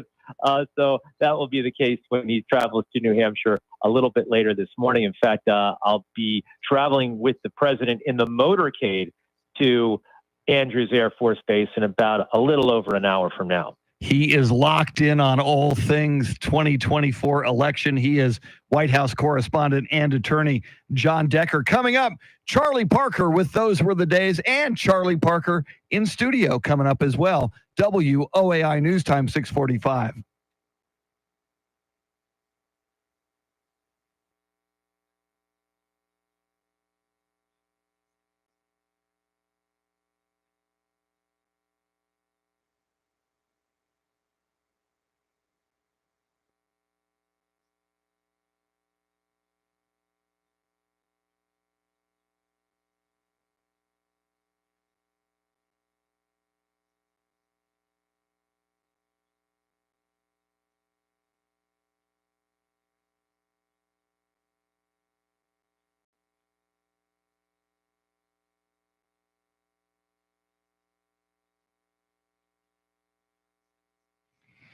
Charlie Parker in studio for your viewing pleasure on YouTube. Let's see.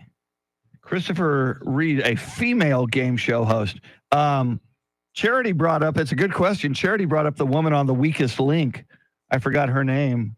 Yeah. The Jane Lynch one. Yeah, was that her name, Jane Lynch? Well, no, Jane Lynch is that gay actress that was in Glee or whatever. Oh, okay. And now she hosted. Who? That is an interesting point, though. There's not a whole lot of women. Okay. Anne Robinson was the original, I think. She's 79 years old now.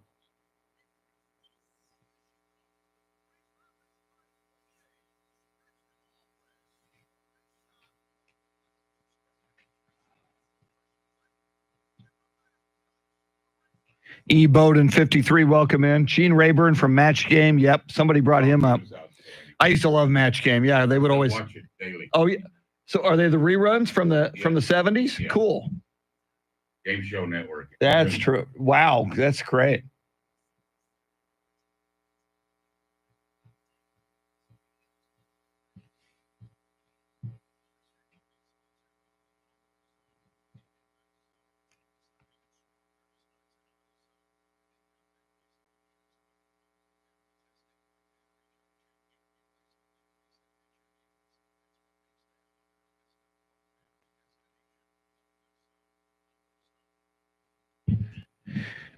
Christopher says Betty White was the first ever regular female game show host. What game show, Christopher? Do you know that one, Charlie? What was Betty White, the game show host?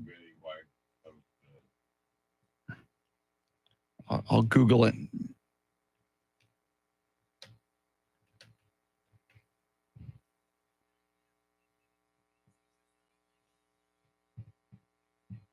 Matter of fact, I'm calling BS on that.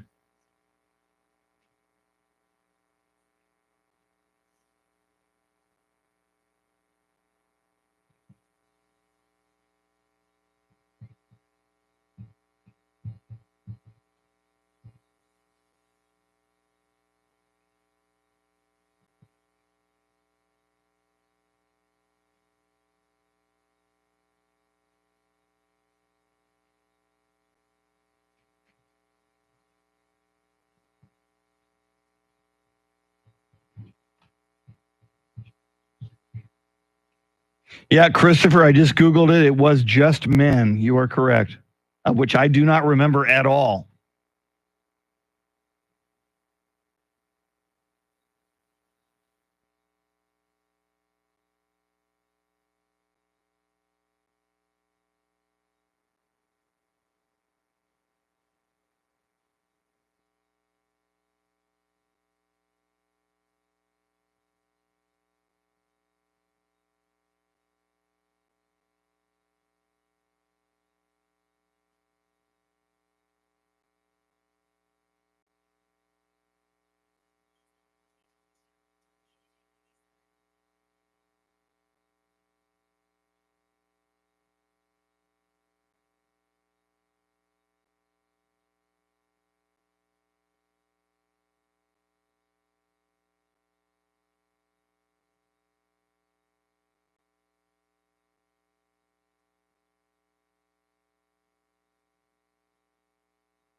Well, the judge in Trump's hush money case is considering a request to dismiss the case against the former president.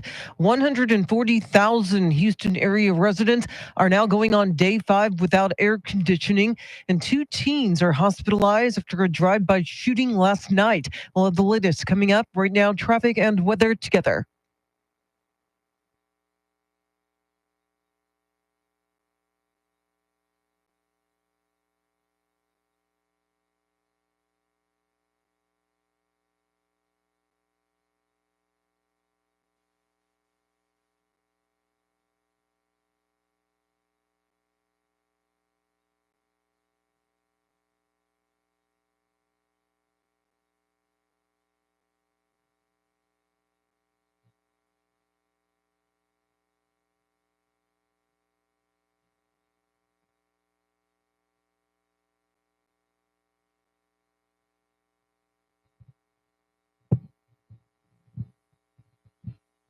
Your Weather Channel 3-day forecast. Mostly cloudy this morning. Same story tomorrow and on Thursday. Plenty of sunshine the next 3 days. Look for highs in the mid to upper 90s. Right now in Alamo Heights, 78 degrees. Buda, Texas, 75. San Antonio is at 78. And WOAI News Time is 6:55.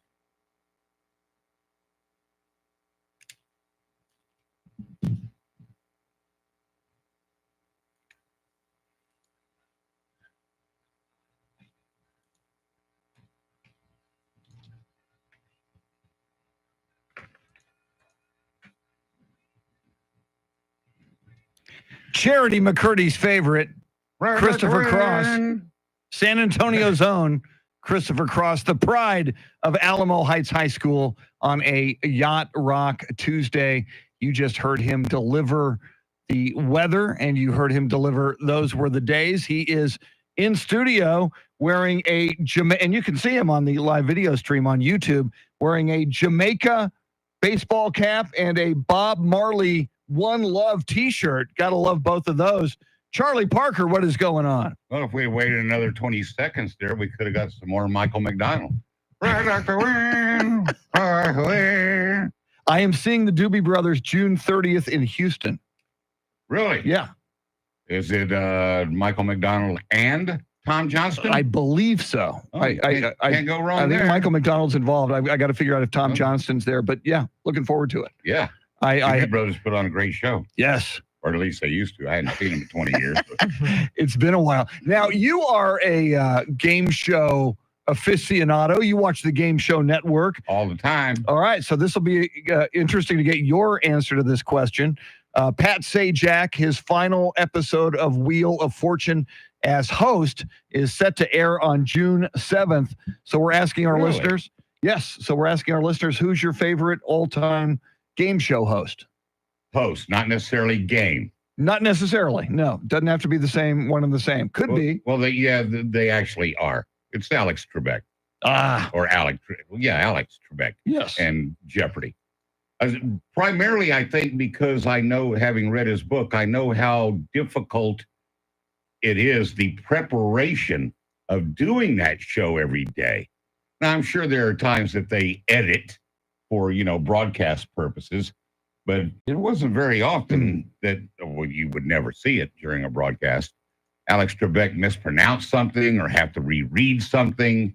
He was real quick on his toe. And I actually think Charity mentioned that she can't watch it now with the same fervor that she used to with Ken Jennings. But Ken Jennings does a damn good job. Really? Yeah, I think Ken Jennings is absolutely excellent. But he's no Alex, though. Huh? He's no Alex. Well, no one is. Yeah. Wheel of Fortune, I used to watch quite a bit, but I got tired of solving the puzzles, way before everybody else. If I ever get on Wheel of Fortune, I'm killing. I'm walking out of there with more money than anybody's ever won on a show before. Because we used to do that in grade school. Used to play, because it's basically Hangman. Yes. It's Hangman. That's what it is. Yeah, it's pretty easy. I do like Who Wants to Be a Millionaire, which is on the Game Show Network every morning at 10 a.m. with Regis Philbin. And the reason I like Who Wants to Be a Millionaire goes back to school days. I would rather have a test where instead of having to fill in a blank, which is basically what you have to do on Jeopardy.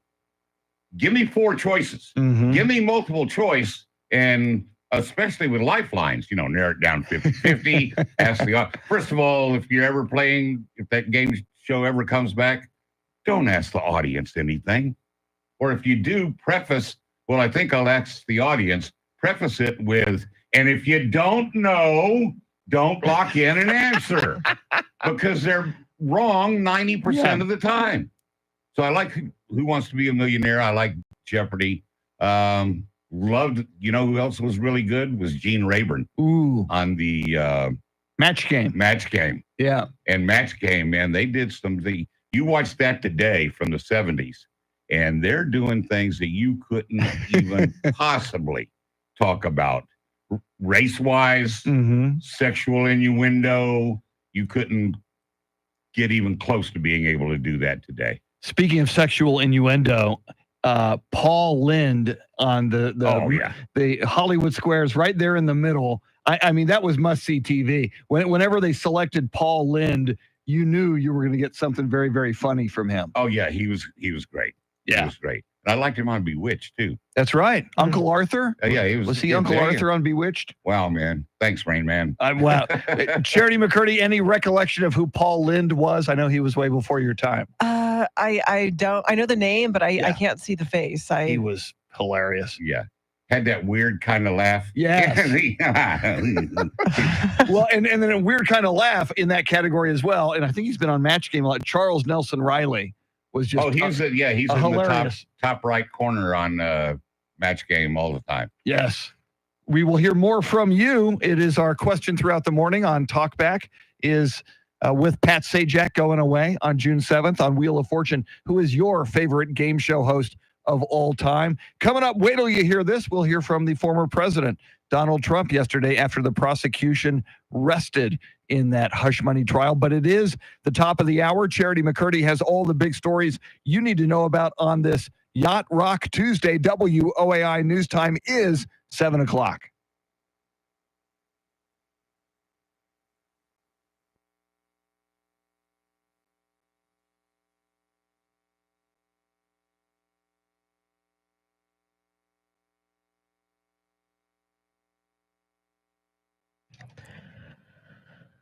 Seven o'clock is our time. San Antonio's first news. Good Tuesday morning. I'm Charity McCurdy. Among our top stories, the prosecution rests its case in Trump's hush money trial. A drive-by shooting leaves 2 teens in critical condition, and tens of thousands remain without power in Houston. Details ahead. First, traffic and weather together every 10 minutes in mornings.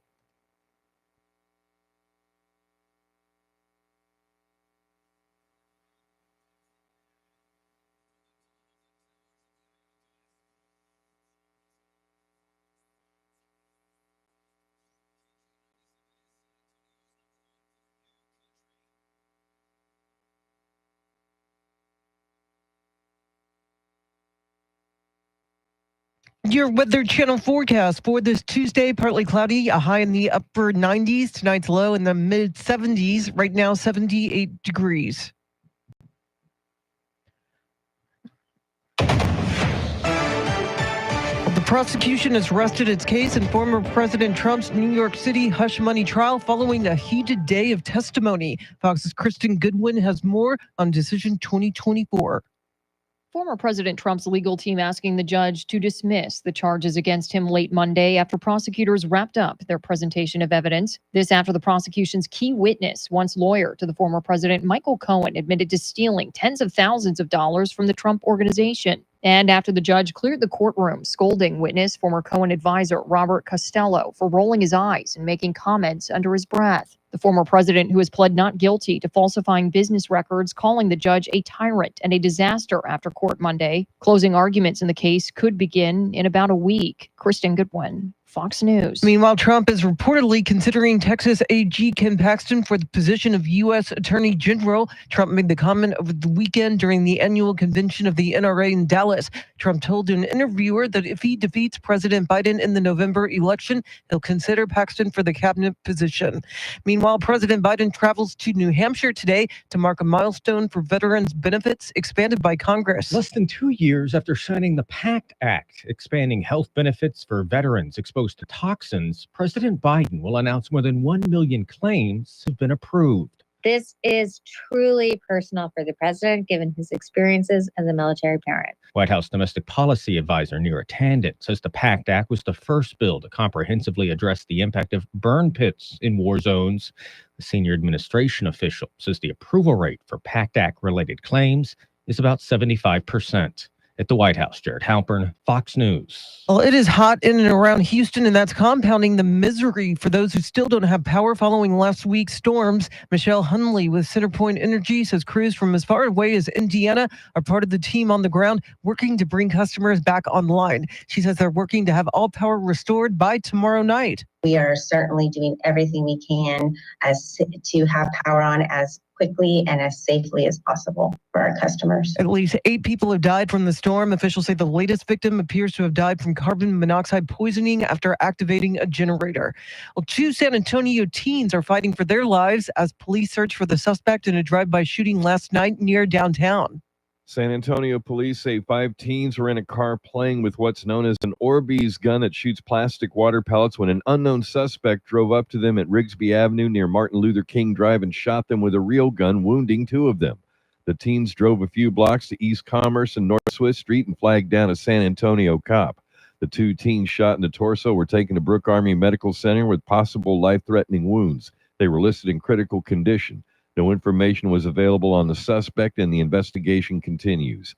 Eric Lycum, News Radio 1200 WOAI. It's not your imagination. Texas home insurance is getting more expensive while companies are losing money. The average homeowner policy in Texas is nearly double the national average. Insurance companies say between fire, ice, wind, and water, Texas has nearly every peril there is. Last year, the industry paid out $1.11 for every dollar collected.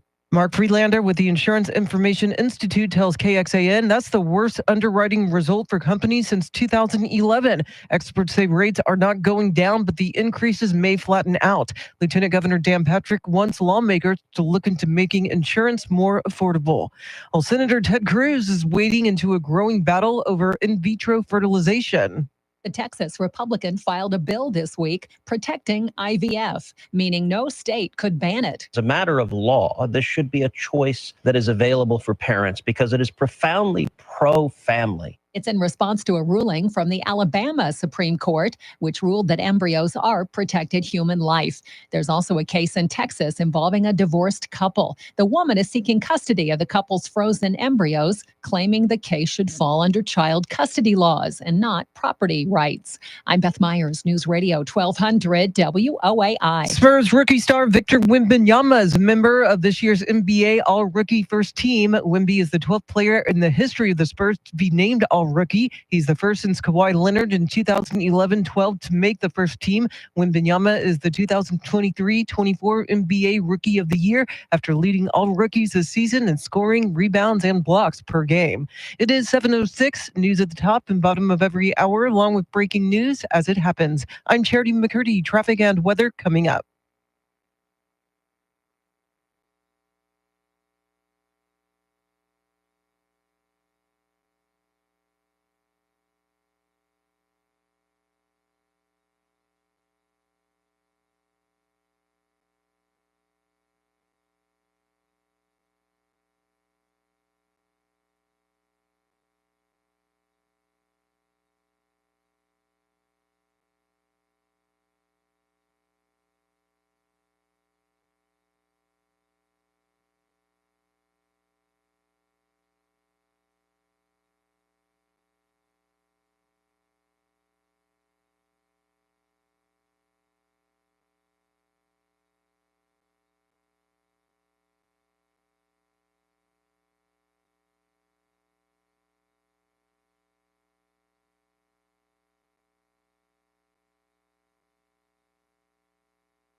Michael McDonald on a Yacht Rock Tuesday.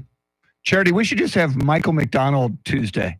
Just old Michael McDonald all the time. I don't know about that. Charlie's not down with that either. I like him. I'm a fan. Hey, he's good. He's good. Yeah. I just can't take, Michael McDonald all the time, You're taking me back to that movie 40-Year-Old Virgin where they have it, him playing like on a loop in the TV section, the electronic section. Yeah, it's pretty hilarious. Coming up, it's a segment we call Wait Till You Hear This. We'll hear from former President Donald Trump after the prosecution rested yesterday in that trial in Manhattan, the hush money trial. Then 7:20, Mike Opelka from the Pure Opelka podcast. Charlie Parker in studio with us till 9 o'clock. First, though, let's get you caught up on traffic and weather together.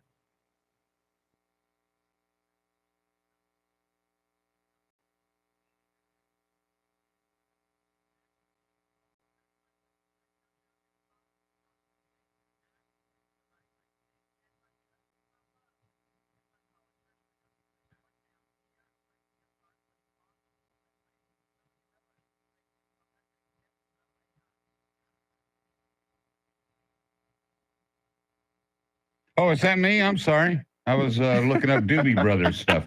Weather Channel 3-day forecast: cloudy morning, sunny afternoons. Look for highs in the mid to upper 90s.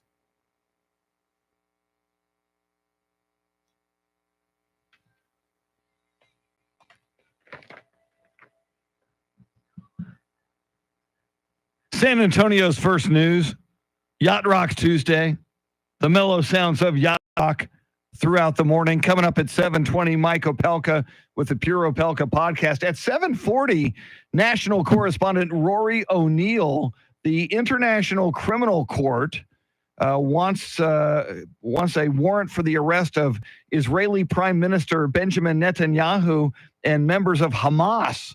Rory will walk us through that story. But right now on a segment we call Wait Till You Hear This. Yesterday, the prosecution rested in the Donald Trump hush money case in New York City. And as he does before and each court appearance, Donald Trump makes the most of his FaceTime with the media. So let's listen to his comments as he walked out of the courtroom yesterday.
Former President Donald Trump, after court yesterday, the prosecution did rest. They will be back in court today. But then, Charlie, it'll be a long recess for the court and for the jurors with the upcoming Memorial Day weekend. Then they will begin to hear final arguments a week from today, next Tuesday. Yeah, and as Charity was talking about Michael McDonald and 40-year virgin and that loop that was going on in the Electronics department.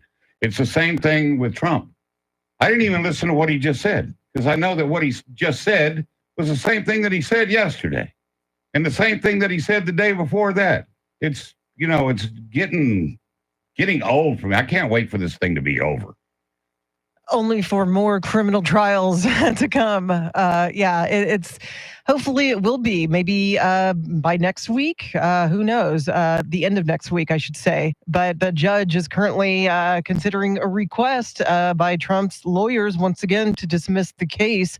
And of course, the former president may have violated another gag order with those comments that you just heard. He apparently made a reference to Michael Cohen, and that's part of the gag order. He can't make any public statements about witnesses in the case. What do you think the odds are of that case being dismissed? By that judge, after all the slamming of the Not judge? happening. Yeah. Not happening. Yeah. Going to be very, very interesting, though. A week from today, final arguments. Of course, we will be all over that and bring you the absolute latest. Speaking of the absolute latest, Mike Opelka coming up from the Pure Opelka podcast. He will react to the big stories of the day, including the final arguments, the prosecution ending its case, resting its case in that trial of former President Donald Trump. We'll get into that and more with Mike Opelka coming right up. WOAI News Time, 7:15.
Good morning, YouTube people. We got Mike Opelka coming up. You'll be able to hear him.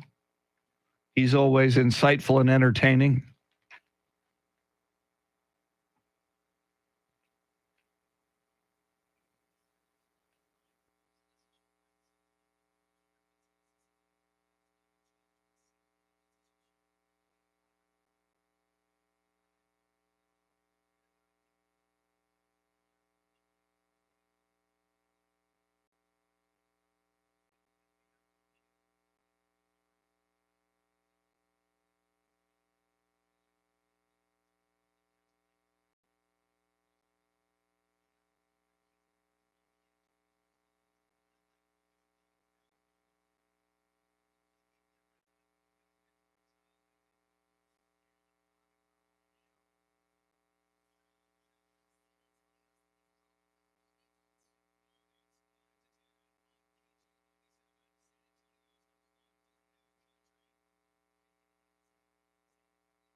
Taking it to the streets, Doobie Brothers, Michael McDonald on a Yacht Rock Tuesday. Coming up, Mike Opelka from the Pure Opelka podcast. But first, Charity McCurdy, what stories are you following?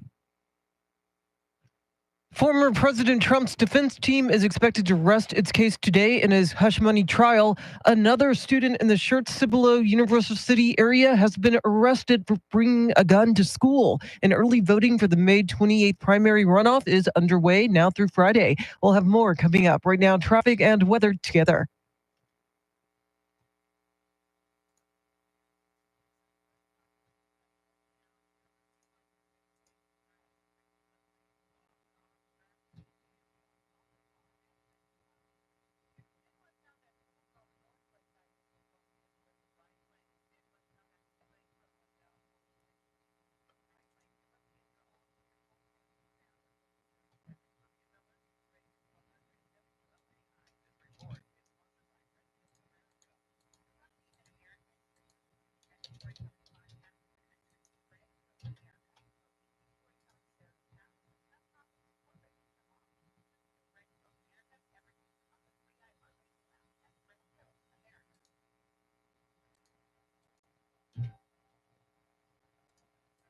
Mostly cloudy mornings, sunny afternoons. It's going to be this way a while.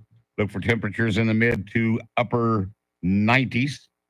It is 77 in Seguin, 78 in Almas Park, 77 in San Antonio. San Antonio's first news every weekday morning at this time. We connect with Mike Opelka from the Pure Opelka podcast. He is brought to us by Randy Adams Incorporated. And Mike, you just heard the weather forecast from Mr. Charlie Parker. He's with us in studio again this morning. I love that Charlie's there. I just feel like I'm traveling back in time and talking to my old friend. It's like we're at the bar at the end of the day. And wait a minute, I'm letting up too many secrets. Yeah. Well, if we go to the bar today, apparently Talk Like Yoda Day, we must. Yes, Charlie, you must. Yoda talk like. Yeah, it's one of the more irritating Star Wars, excuse me. God, I'm going to get hanged out to dry for that one. Yeah, I love Talk Like Yoda Day because everybody sounds like an idiot and everyone pretends to be irritated, but we laugh. And Mike, we're talking about the fact that Pat Sajak's final Wheel of Fortune episode is going to air soon. And we're asking our listeners their favorite game show host. We got to ask you, who's yours? There's only one. And it's of course the Jeopardy host, and it's the original. It's Art Fleming, the late great Art Fleming. Wow, nice. Going old school. Yeah, he was the best. A lot of people think Jeopardy started when Alex Trebek hosted it. No, it was originally Fleming. I actually dropped a grade level at Trinity University because I always watched Jeopardy in the dorm and was late for one class every semester. And the guy goes, man, your schedule must be tough, the professor. And I said, no, we're watching Jeopardy at the Student Center. And Art Fleming hosted Concentration too, didn't he? Yes, Was he did. the one that hosted that? He was one of there were several hosts of Concentration. Art did a great job, but game show hosts are such a really unique character. Yeah. And the old Merv Griffin theory, if you got a giant head, your head's too big for your body, you're a good host. And look at the host today, like the Seacrest qualifies for that too. Wow, that's a nice formula. Yesterday, of course, as you know, Mike, the prosecution rested in the Donald Trump trial. Learned a few things, including that Michael Cohen pocketed about $30,000 when he was supposed to hand over $50,000 to a tech company. Yeah, he's all about income redistribution, isn't he? He didn't like the fact that he didn't get the bonus he thought, so he just did a little self-help thing. And the most bizarre moment yesterday for me, not just that CNN's hosts were thinking, oh my God, this is it. They've totally ruined the prosecution's case, was Lawrence O'Donnell over at MSNBC thinking that what Cohen did was right, was justified. And I'm just saying, wow. I cannot believe they're showing their hand like this. But yeah, Cohen committed a grand larceny, if you come down to it, between $30,000 and $60,000. And I'm just wondering, where's the IRS when you're talking about a guy paying people off with brown paper bags filled with $20,000 as well? I mean, he's breaking so many laws, and yet he's the only guy not being charged. Do you ever think that you would see in your lifetime Graceland in foreclosure? This is really weird, Charlie, and everybody's saying, how can that be? How can that be? Well, Lisa Marie Presley owed this company a bunch of money, and they weren't getting paid. So they can effectively force the sale of Graceland to make good on the money. I don't think that's going to happen, because let's remember, there's a dead body in the backyard, you know? Yeah. Well, and to me, I mean, Elvis is just such a national icon, Mike, and a national treasure that I think it would be horrific if, you know, the highest bidder bought Graceland and it wasn't still in the Presley family. In this case, you know, Riley Keough, the granddaughter of Elvis. Yeah, and how weird would it be if they turned off the public access element of it? It's still in the top 10, I believe, of venues in America to go see.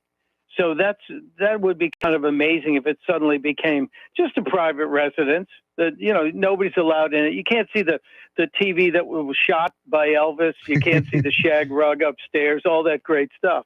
You're going to tell me that there's nobody in the Presley lineage that has the money to pay whatever's being owed?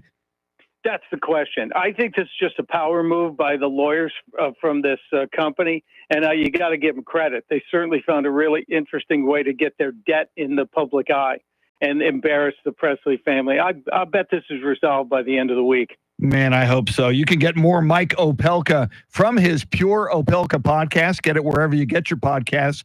We recommend the free iHeartRadio app. Another episode will drop this morning, so you don't want to miss it. Mike is brought to us by Randy Adams Incorporated. Coming up at 7:40, national correspondent Rory O'Neill, as the International Criminal Court wants the arrest of Israeli Prime Minister Benjamin Netanyahu and some Hamas officials as well. We'll talk to you about that and more coming up. Charity has all the big stories you need to know about at the bottom of the hour. WOAI News Time, 7:27.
All right. I might take a coffee break, Christopher. Kay, welcome in. That coffee's a really good idea. I got my coffee strato tanker still full of coffee. I got Cody, which is the HEB brand, not Yeti. I don't make the big bucks to afford Yeti.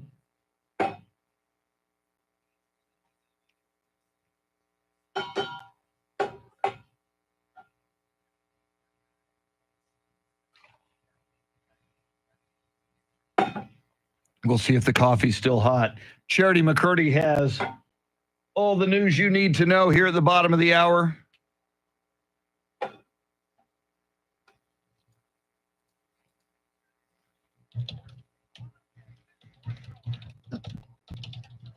The coffee is still warm, but it's not hot.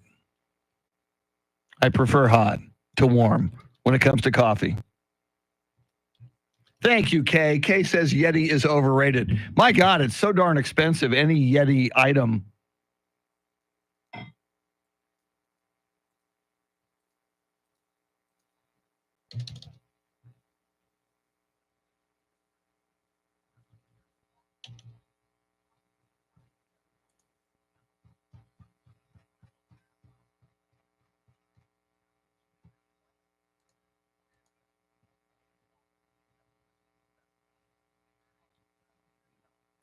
That's another, Kay, that's another consideration. Yeti coolers are extremely heavy.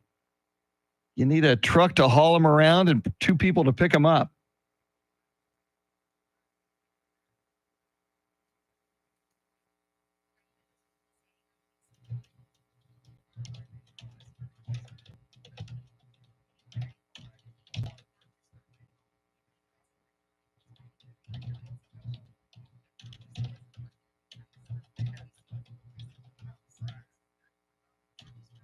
But you can protect yourself on walks if you're attacked by a puma with it. All right, there is that.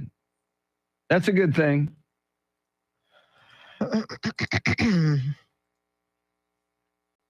Well, photos at a veterans golf tournament yesterday. That sounds cool.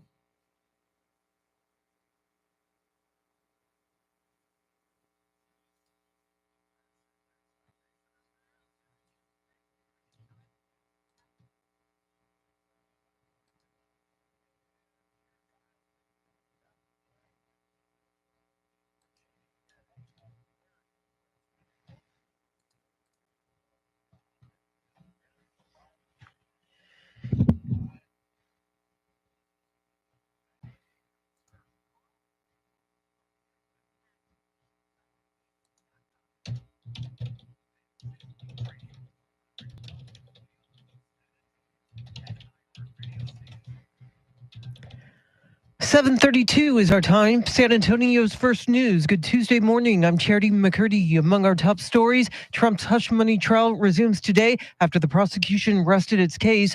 2 teens are clinging to life following a drive-by shooting. And insurance rates in Texas continue to skyrocket. Details ahead. First, traffic and weather together every 10 minutes in mornings.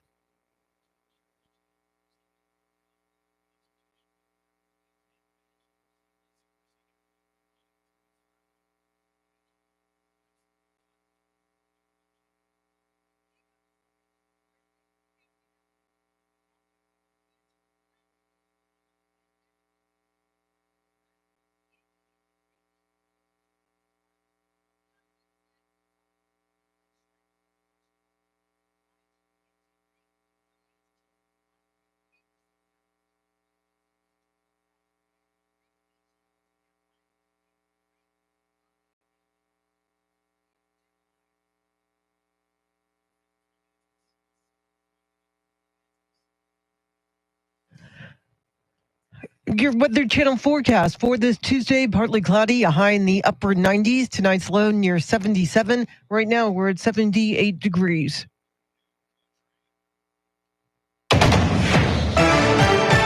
Well, the prosecution has rested its case in former President Trump's hush money trial in New York City. Fox's Nate Foy has the latest. After testimony from key witnesses Michael Cohen and Bob Costello, Trump attorney Todd Blanche requested that Judge Juan Merchan dismiss this case, arguing that prosecutors did not prove that Trump falsified business records or did anything illegal to influence the 2016 presidential election. Now, the judge reserved his decision, but Trump did not hold back while leaving court. Hopefully the motion to dismiss this trial will go through because this trial is a disaster for our country. Trump posted on Truth Social, quote, "The judge wouldn't allow our expert to testify. Has anything like this ever happened before?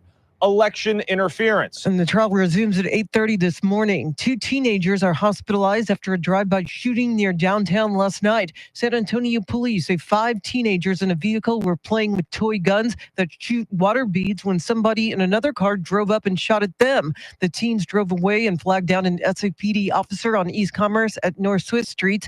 2 teens were hospitalized in critical condition with possibly life-threatening wounds to the upper torso. So far, nothing is known about the suspect. effect.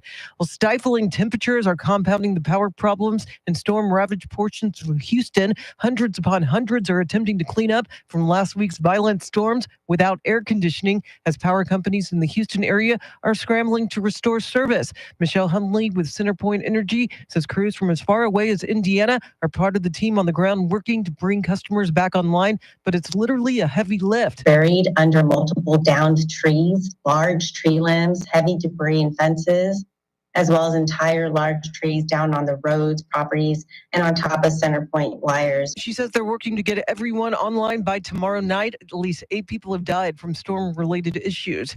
Meanwhile, Texas insurance is getting more expensive even as insurance companies are losing money. Texas has almost every kind of peril that you can think of, aside from maybe volcanoes. Mark Friedlander with the Insurance Information Institute tells KXAN Texas policyholder bills are higher, almost twice as high as the national average, but insurers are taking hits. Last year, the industry paid out $1.11 for every dollar collected. That's the biggest underwriting loss in 13 years. Lieutenant Governor Dan Patrick wants lawmakers to look at ways to make insurance more affordable, but in the meantime, If you adjust your deductibles upward, you could significantly bring down your premium. Eric Lycum, News Radio 1200 WOAI. The state's Democratic and Republican parties are gearing up for primary runoff elections a week from today. The primaries were held March 5th, but any race in which no candidate received more than 50% of the vote will be decided in a runoff between the top 2 vote getters. Early voting in the runoff started yesterday and continues until Friday. Well, there are not high hopes for a border bill that comes up for a vote this week. Many Republicans are already saying the immigration legislation is dead on arrival. Senator John Cornyn of Texas feels the only reason it was brought back in the first place is that Democrats are waking up to the fact that the American public doesn't like what they see at the southern border. I don't think anybody's going to be fooled by this fig leaf effort this election eve. This is the same bill that was presented earlier this year as part of a foreign aid package. It was quickly rejected, though, thanks to the lobbying of former President Donald Trump, who claims it codifies catch and release. I'm Rex Oates, News Radio 1200 WOAI. The Uvalde Consolidated ISD police chief is resigning his position. On Saturday, the district posted a job listing to replace Joshua Gutierrez, who has been chief since November of 2022. Gutierrez has elected not to renew his contract and will leave the department next month. The Uvalde CISD school board member is also stepping down. A special meeting on a replacement is scheduled for tomorrow.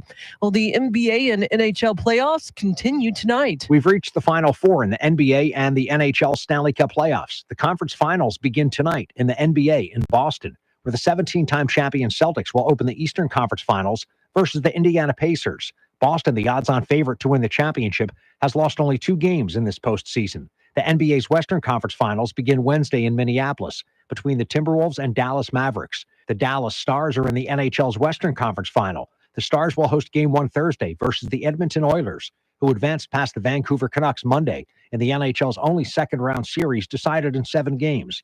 The Eastern Conference Finals starts tomorrow in New York between the Rangers and Florida Panthers. Jared Max, Fox News. It is 7:38. Traffic and weather together in a minute, but first, to check if your money in the world of business. Scott Carr is live at the Bloomberg News Desk.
All right, thanks, Scott. News at the top and bottom of every hour, along with breaking news as it happens. I'm Charity McCurdy. Here's traffic and weather.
It is a Yacht Rock Tuesday.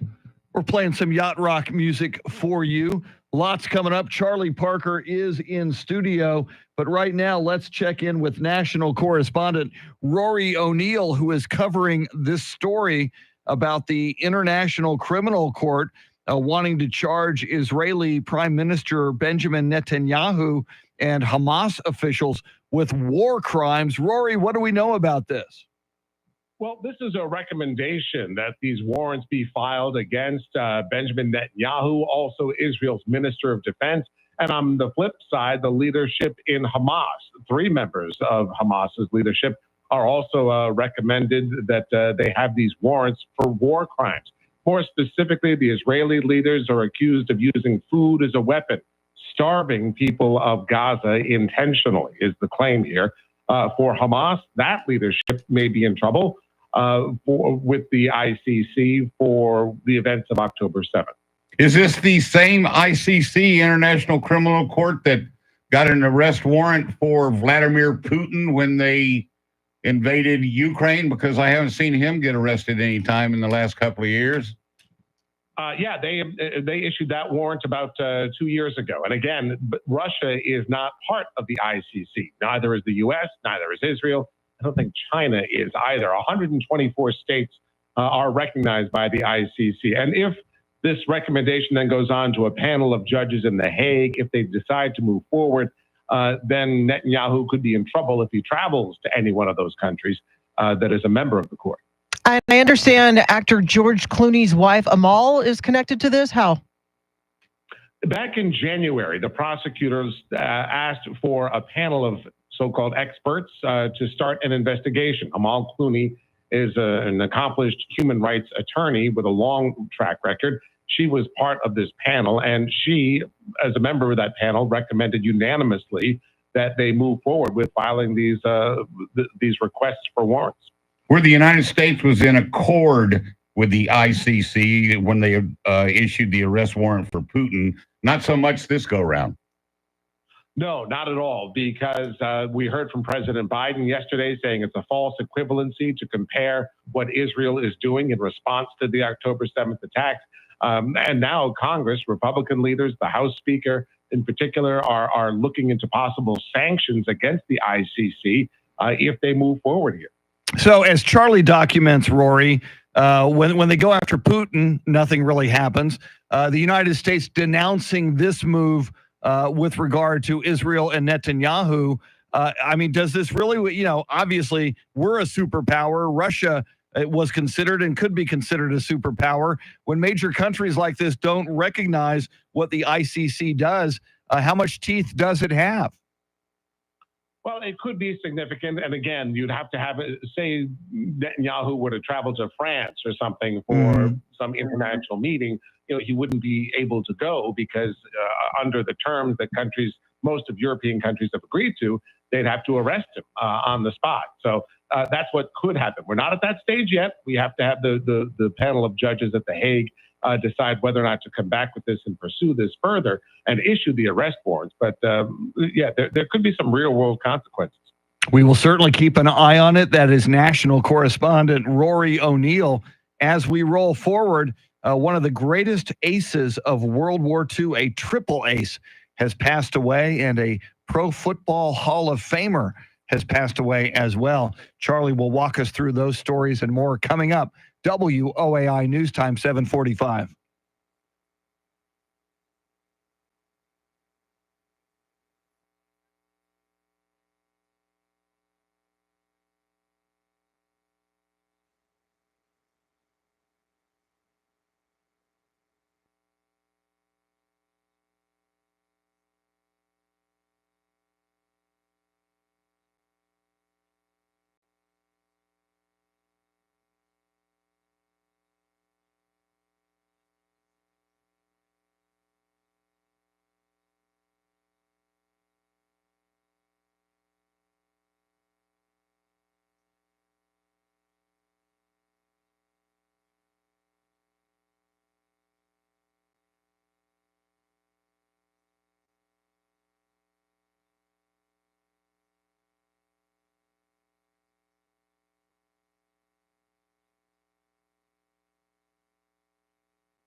Just ahead of headlines, traffic and weather together. And then we lost one of the great aces of World War II and one of the great centers in the history of the National Football League. We'll talk about that and a lot more with Charlie Parker coming right up. But first, Charity McCurdy, what stories are you following? The judge in Trump's hush money case is considering a request to dismiss the case against the former president. Over 140,000 Houston area residents are now going on day 5 without AC, and 2 teens are hospitalized after a drive-by shooting last night. We'll have details coming up. Right now, traffic and weather together.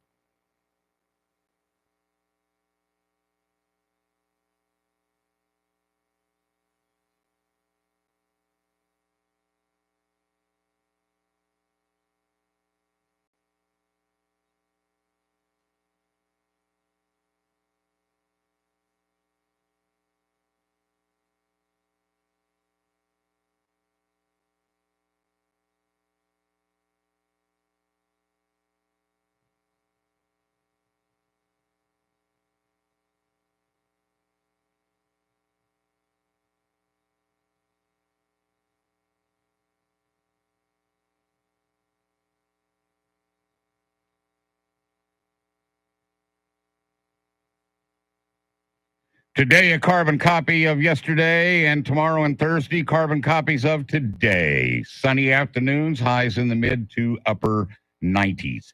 78 now in Kirby, 78 in Somerset, 78 in San Antonio, and it's 7:52.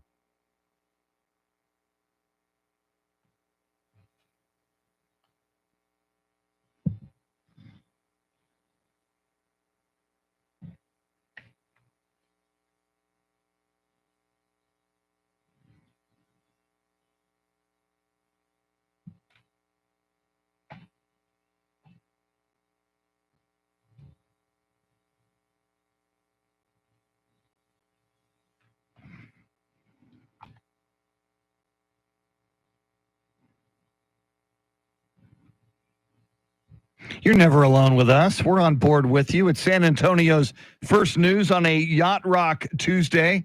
Charlie Parker in studio. Mr. T on vacation this week. He's at the coast.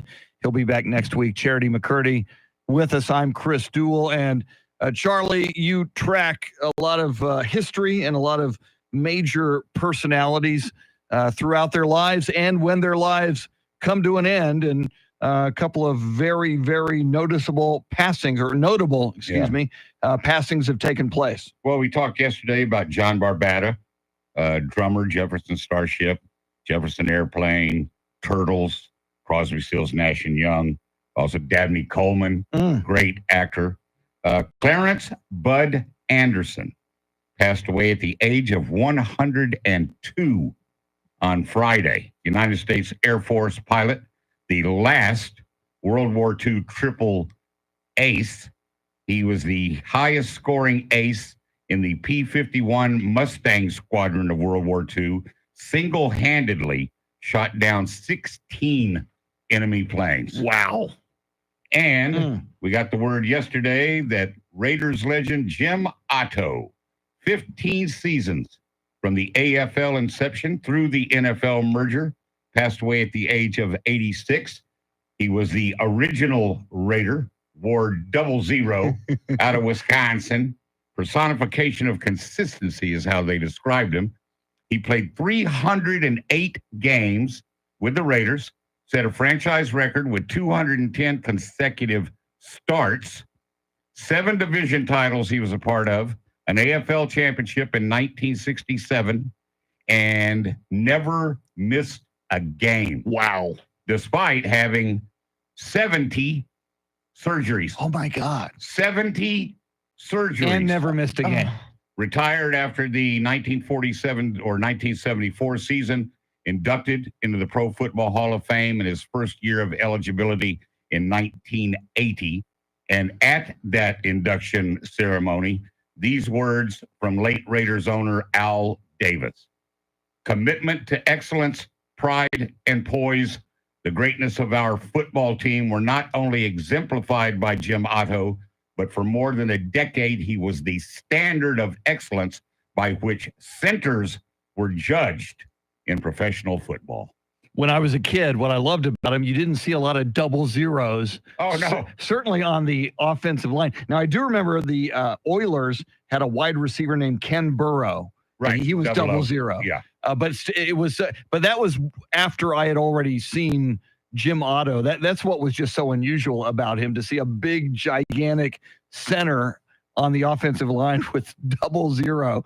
We see more of them these days, but it was very, very rare in the late 60s, I'm not early even 70s. sure that would be allowed now in the National Football League. That you may be right. Guards have to be like 70 and tackles or 60s and tackles have to be 70s, etc. Yeah. I just remember that Jim Otto was a bad, bad man. He was.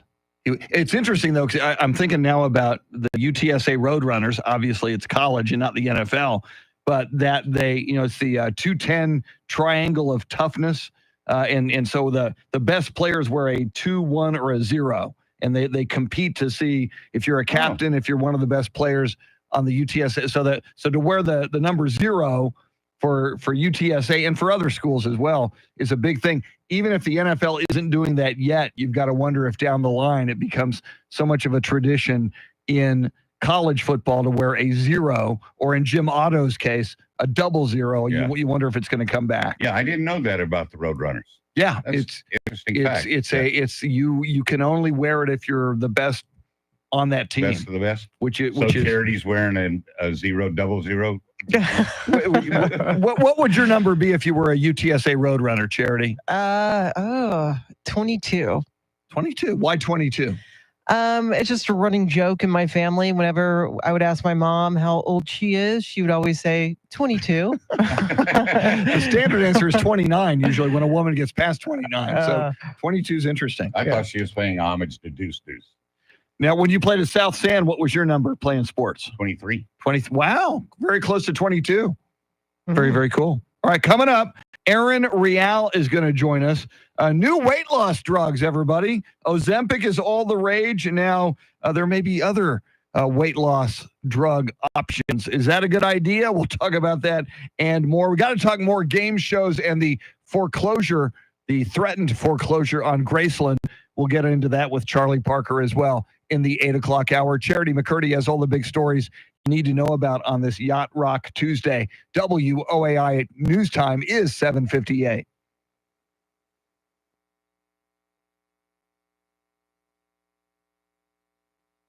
Now, isn't Ozempic?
All right, what do we got?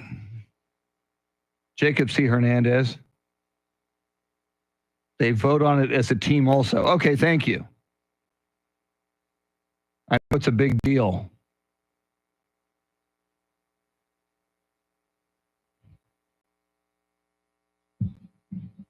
One more hour.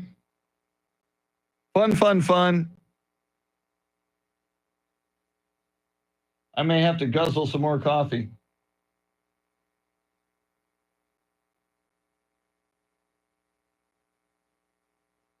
Oh, I see what's happening. I need to go back to that. Okay.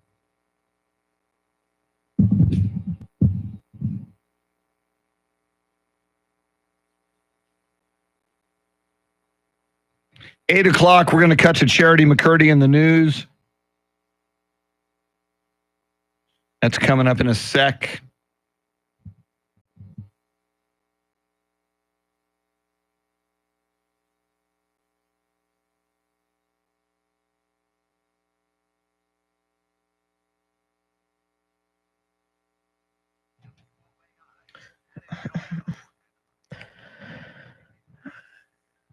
Eight o'clock is our time. San Antonio's first news. Good Tuesday morning. I'm Charity McCurdy. Among our top stories, former President Trump's hush money trial resumes this morning. A drive-by shooting leaves 2 teens in critical condition, and tens of thousands remain without power in Houston. Details ahead. First, traffic and weather together every 10 minutes in mornings.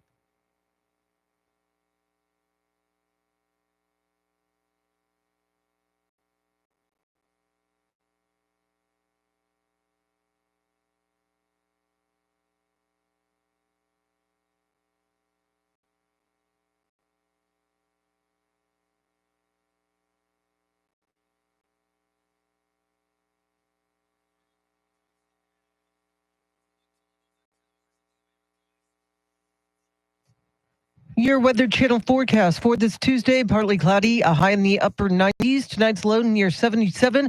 Get a move on. It is 78 degrees.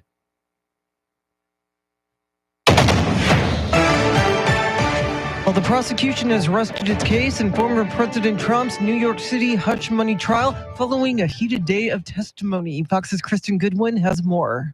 Former President Trump's legal team asking the judge to dismiss the charges against him late Monday after prosecutors wrapped up their presentation of evidence. This after the prosecution's key witness, once lawyer to the former president, Michael Cohen, admitted to stealing tens of thousands of dollars from the Trump Organization. And after the judge cleared the courtroom, scolding witness, former Cohen advisor Robert Costello, for rolling his eyes and making comments under his breath. The former president, who has pled not guilty to falsifying business records, calling the judge a tyrant and a disaster after court Monday. Closing arguments in the case could begin in about a week. Kristen Goodwin, Fox News. And Trump is reportedly considering Texas Attorney General Kim Paxton for the position of U.S. Attorney General. Trump made the comment over the weekend during the annual convention of the National Rifle Association in Dallas. The former president told an interviewer that if he defeats President Biden in November, he'll consider Paxton for the cabinet position. Paxton and Lieutenant Governor Dan Patrick are a couple of Trump's strongest supporters in Texas. President Biden says the U.S. rejects arrest warrant requests by the International Criminal Court. Here's Fox's Jared Halpern. The president says he rejects an International Criminal Court prosecutor's request for arrest warrants for Israeli Prime Minister Benjamin Netanyahu. Whatever these warrants may imply, there is no equivalence between Israel and Hamas. At a reception for Jewish American Heritage Month, President Biden says Israel is taking steps to reduce civilian casualties. But let me be clear. Contrary to allegations against Israel made by the International Court of Justice, what's happening is not genocide. We reject that. Speaking to the parents of an Israeli American still held hostage by Hamas, the president says he will not rest until their loved one is home. At the White House, Jared Halpern, Fox News. Well, it's hot in and around Houston, and that's compounding the misery for those who still don't have power following last week's severe weather. Michelle Hunley with CenterPoint Energy says crews from as far away as Indiana are part of the team on the ground working to bring customers back online. She says they're working to have all power restored by tomorrow night. We are certainly doing everything we can to have power on as quickly and as safely as possible for our customers. At least 8 people have died from the storm. Officials say the latest victim appears to have died from carbon monoxide poisoning after activating a generator. Texas home insurance, meantime, is getting more expensive while companies are losing money. The average homeowner policy in Texas is nearly double the national average. Insurance companies say between fire, ice, wind, and water, Texas has nearly every peril there is. Last year, the industry paid out $1.11 for every dollar collected. Mark Friedlander with the Insurance Information Institute tells KXAN that's the worst underwriting result for companies since 2011. Experts say rates are not going down, but the increases may flatten out. Lieutenant Governor Dan Patrick wants lawmakers to look into making insurance more affordable. Well, 2 San Antonio teens are fighting for their lives as police search for the suspect in a drive-by shooting last night near downtown. San Antonio police say 5 teens were in a car playing with what's known as as an Orbeez gun that shoots plastic water pellets when an unknown suspect drove up to them at Rigsby Avenue near Martin Luther King Drive and shot them with a real gun, wounding 2 of them. The teens drove a few blocks to East Commerce and North Swiss Street and flagged down a San Antonio cop.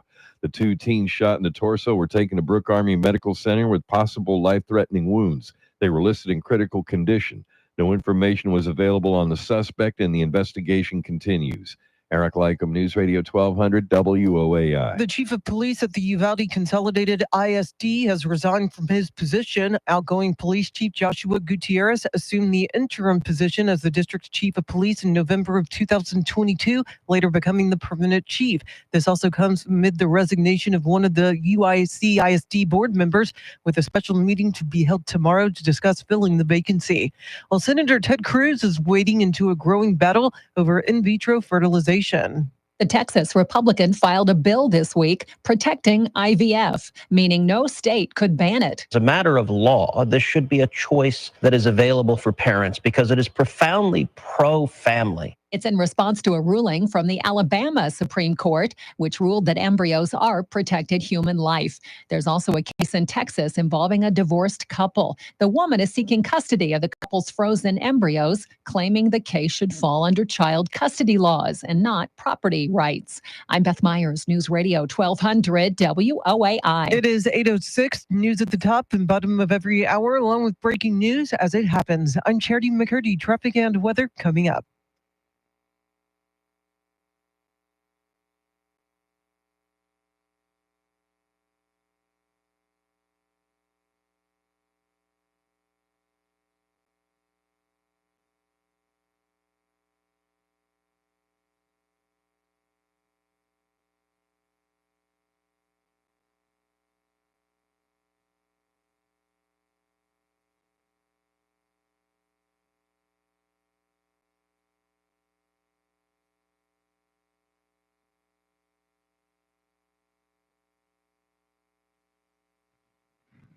All right, we are getting closer here to the 8 o'clock hour on air.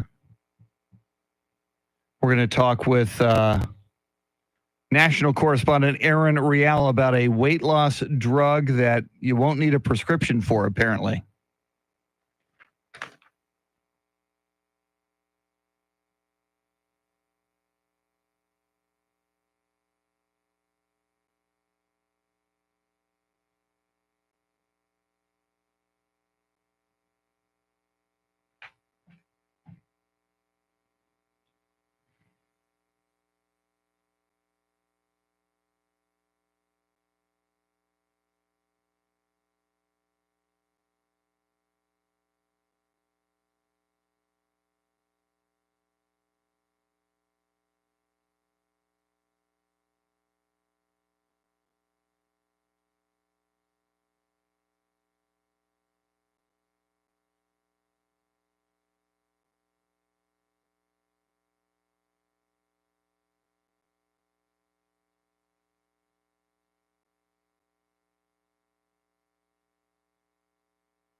San Antonio's first news on a yacht rock Tuesday. Charlie Parker in studio, Charity McCurdy. I'm Chris Duell. Tim Merriman has the week off. He will be back next week. EJ Pacheco and Andrew Zimmel flying the Millennium Falcon. In fact, Andrew directing and producing our YouTube stream.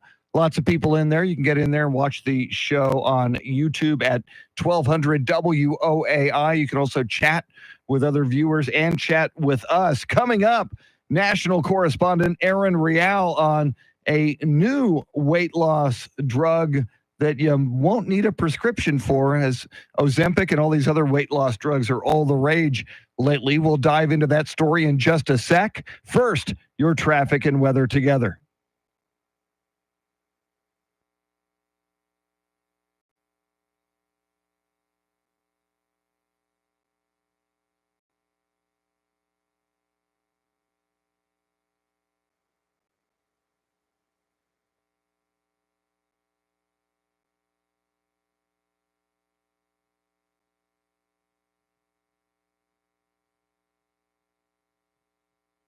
Mostly cloudy this morning, sunny this afternoon. Look for highs in the mid to upper 90s, maybe getting close to 100 or warmer this upcoming weekend. 75 in Bernie, 76 Pipe Creek, 78 in San Antonio. It's 8-11.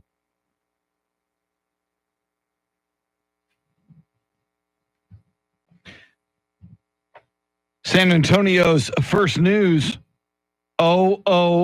Ozempic. How many times have we heard that commercial? Too many. Yeah. I mean, it is all the rage, not originally intended for weight loss, but lots of people using it, and it is pretty darn expensive from what I hear. Let's talk about weight loss drugs and what is out there and what might be coming next. National correspondent Aaron Real joins us. Aaron, I understand you're tracking an alternative that you might not need a prescription for. What do you know? Yeah, you might not. If you've heard of the digital pharmacy, Him and Hers, I didn't know this was digital because I've seen it in CVS, but it has really sleek packaging, very chic, but they're introducing access to compound GLP-1 weight loss drugs, both pill and injection. I don't know why anyone would take the injection if you have a pill. I know, this is pretty incredible. So their shares are up 30% Monday morning after announcing this. And customers, they can access these compounded GLP-1 medications via a prescription from a healthcare provider on the Him and Hers platform. The oral medication is going to be $79 a month. The injection will be $199. Guys, they talk about a magic pill. This is as close to it as we've ever seen, that's for sure. So the high price of these drugs, Aaron, has really been a big issue. But, now that you have more drugs flooding the market, I mean, that should help bring down the prices, right? Theoretically, yes. And the fact that these are compounded. These are not coming out of Novo Nordisk, which makes Ozempic. This is not the banner version. This is a compound pharmacy they're using. And the biggest problem with these drugs is that there's been like a really inconsistent supply chain. People like them. Now, make no mistake, these are for-profit pharmaceutical companies.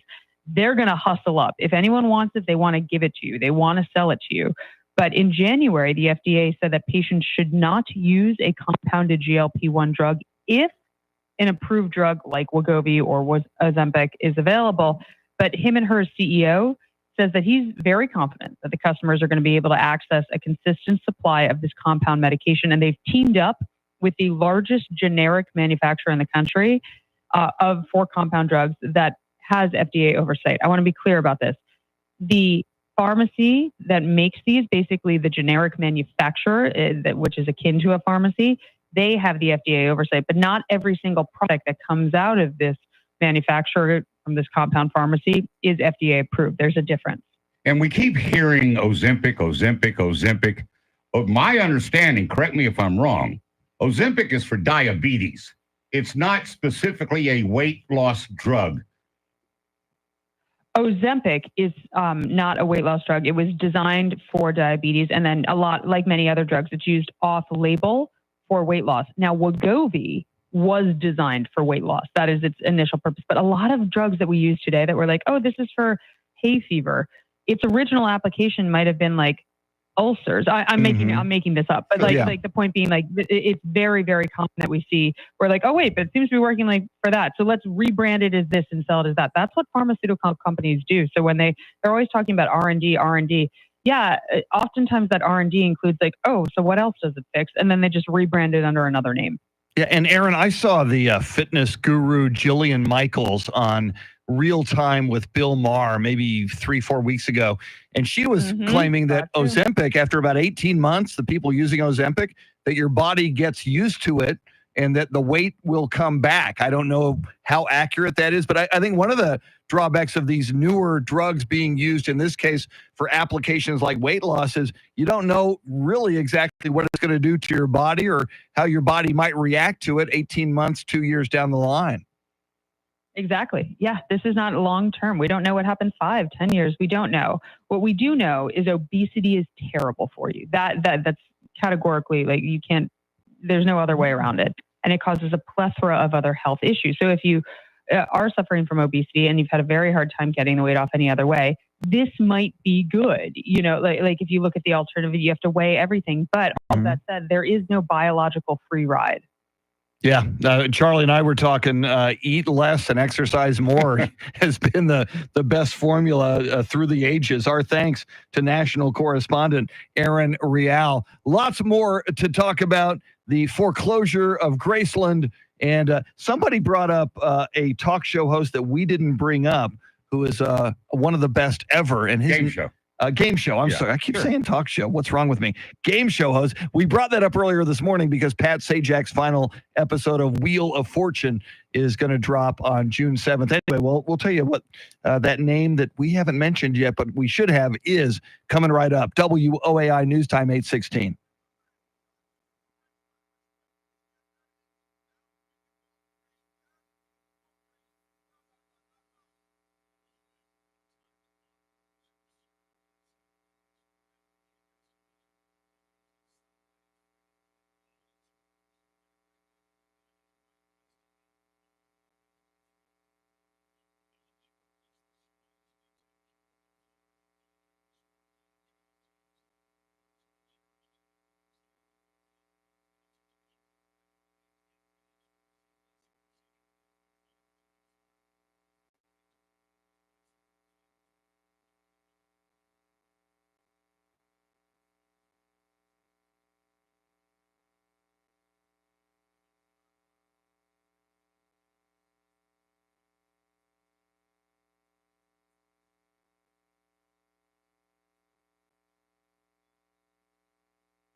Just ahead of headlines, traffic, and weather together. And after all this talk about weight loss drugs, Charlie Parker is going to go behind the numbers of the weight loss industry for us. He'll also preview the Stanley Cup and NBA conference championships. But first, Charity McCurdy, what stories are you following? Former President Trump's defense team is expected to rest its case today in his criminal hush money trial. Another student in the Schertz-Cibolo Universal City area has been arrested for bringing a gun to school. And Victor Wembanyama has been named to the NBA's all-rookie first team. We'll have more coming up. Right now, traffic and weather together.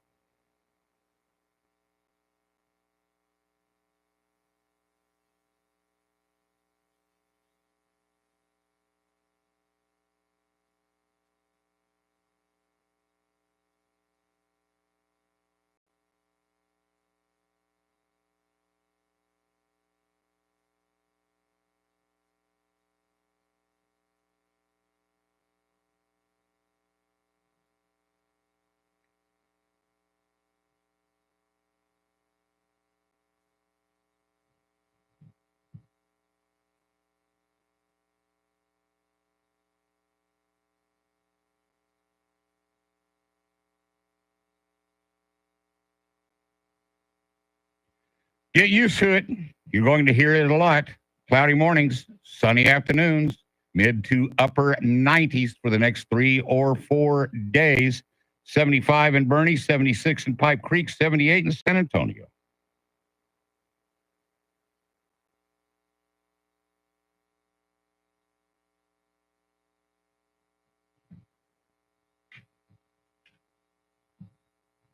San Antonio's first news on a Yacht Rock Tuesday. Charlie Parker in studio. Charity McCurdy. I'm Chris Duell. Mr. T, Tim Merriman, has the week off. He'll be back next week. And Charlie, we were just talking with national correspondent Aaron Real about weight loss drugs, including Ozempic, and you've got some numbers on the weight loss industry. I ask you, and I'm going to ask Charity, and you've already answered me, and we'll get to that in a moment, but I'll ask Charity. How big a business is the United States weight loss market? I would say $1 trillion business at this point. That's just I said that's way over the top. I said $7 billion. Okay. But no, it's probably at least 20 billion. I don't know. $90 billion. Wow. That's the United States. Mm-hmm. Globally, 165 billion.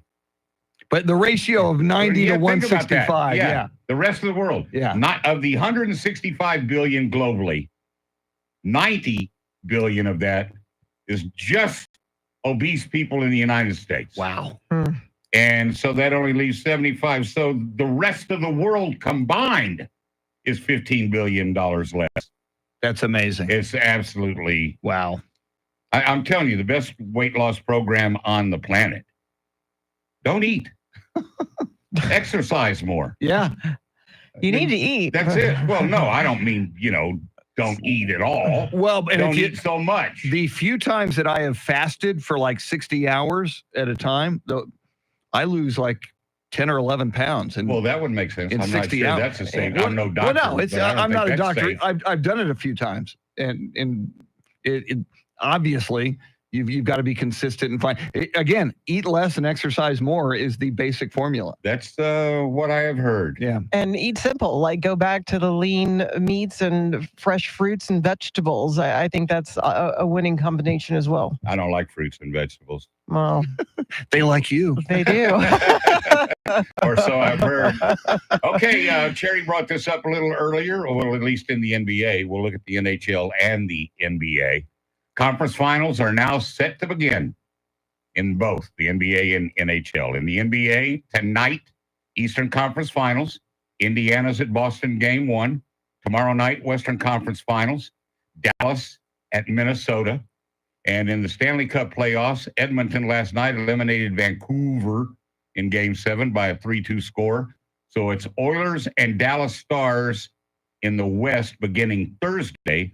Tomorrow night, the East Finals in the Stanley Cup playoffs. Florida is at New York against the Rangers in Game 1.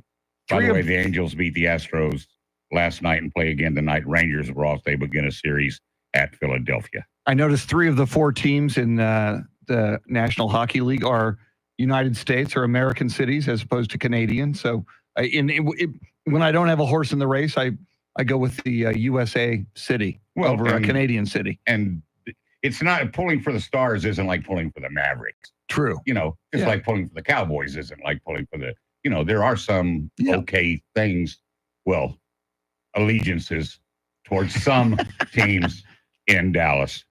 Who do you want to win in the NBA? I like the Minnesota Timberwolves. I like the story. They've never won it. Small market. I would like the Indiana Pacers, but I don't think they can beat Boston. So I think the only hope might be the Minnesota Timberwolves. I like the Timberwolves, except for the fact that I don't quite understand. I think they're partially owned by Alex Rodriguez. Ooh. I know A-Rod and the billionaire dude are kind of headed to some kind of mediation as to who owns what when it comes to that franchise. And I am nowhere near an A-Rod fan, so I guess I can overlook it. Is he still with J-Lo? A-Rod and J-Lo? Affleck's back, man. See, They're married. My celebrity pairings, all I know is Travis Kelce and Taylor Swift. Other than that, I'm out of the loop. Yeah. And Clearly. There's another one I'm not fond of, J-Lo. Yeah. I'm okay with Affleck. Wow, you like Affleck more than you like J-Lo? Oh, absolutely. Was it because she was with A-Rod and that was just ruined her for you? She's one of the just too much press. You know what I mean? for me. Well, then you must not like Taylor Swift because nobody gets more press than Taylor Swift. No, not a Swiftie. No, Charity's a Swiftie. So those are fighting words, Charlie. Yeah, I don't know how she can be a Swiftie and not like JT. I can't grasp that concept. I like a couple of JT songs, but I think he thinks he's better looking than he really is. Yes, I just said that. Sorry. It's hard to be. JT is James Taylor to me. Well, And by the way, Taylor Swift's parents named her Taylor because they were James Taylor fans. I did read that one. She told James Taylor said that in an interview with Howard Stern. Her name came up and he said, "Yeah, I worked with her once," and she came up to me and said, "My parents named me Taylor because they were James Taylor fans." Okay, well then I'm okay with being a Swiftie parent. There you go. More coming up. Charlie Parker in studio with us till 9 o'clock. Charity with everything you need to know at the bottom of the hour. Joe Pags with a preview at 8:40. WOAI News Time 8:28.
Yeah, we gotta talk about the weather at some point. We're gonna hit triple digits. In fact, I've got my I wrote in February, the three of us, Charity and Tim and I, predicted when's the first day it's gonna hit 100 and how many 100-degree days will we have? And if you look at that, let me try to get that oriented. Charity said May 16th. Tim said June 3rd. I said June 2nd. And Charity said 62 days over 100 this year. Tim said 52. I said 70. What's up? Minute clip. We got beautiful. Whole thing's 4. I don't know. Okay. You wanna try With it? Charlie, if Charlie weren't here, I might do the whole 4. But since he's here, maybe we'll go a minute and then work him back in. I did the last minute. Pretty funny. He talks about how he'd like Perfect. all the other stuff. So Oh, perfect. I think it's okay. Cool. So we'll go Pags and 1 minute of Trump. And he's going to talk again this afternoon. Ah. So we have our week together. There you go. There you go. Makes our life easy. Thank you. Yeah, so looks like none of us are going to nail it. Now, what I got to figure out is if it's who gets closer. If for example, like Kay said, if it's Saturday, how many days away is that from June 2nd? Saturday is the 25th. 1, 2, 3, 4, 5, 6, 7, 8 days away from June 2nd. Now back timing the other way from the 16th. 1, 2, 3, 4, 5, 6, 7, 8, 9. Wow. That it'll come down to, do we hit 100 on Friday or on Saturday? That will be the big, that will determine whether Charity got closer or I got closer. And because Tim was 1 behind me, he would be out of that one. But we can all still win the total number of days at 100 or higher.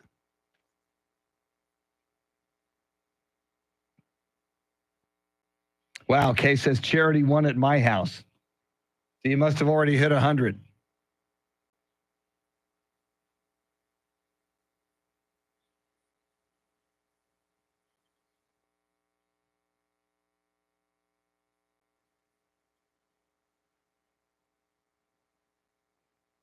Charity's news is coming right up.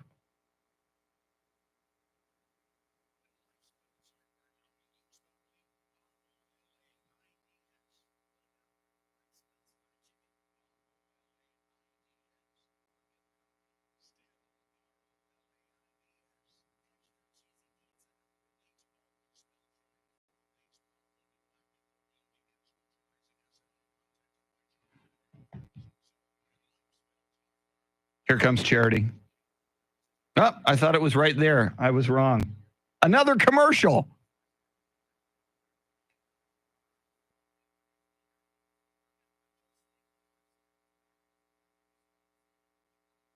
.33 is our time. San Antonio's first news. Good Tuesday morning. I'm Charity McCurdy. Among our top stories, Trump's hush money trial is about to get underway. Another student arrested over a gun on campus. And Texas insurance rates continue to skyrocket. Details ahead. First, traffic and weather together every 10 minutes in mornings.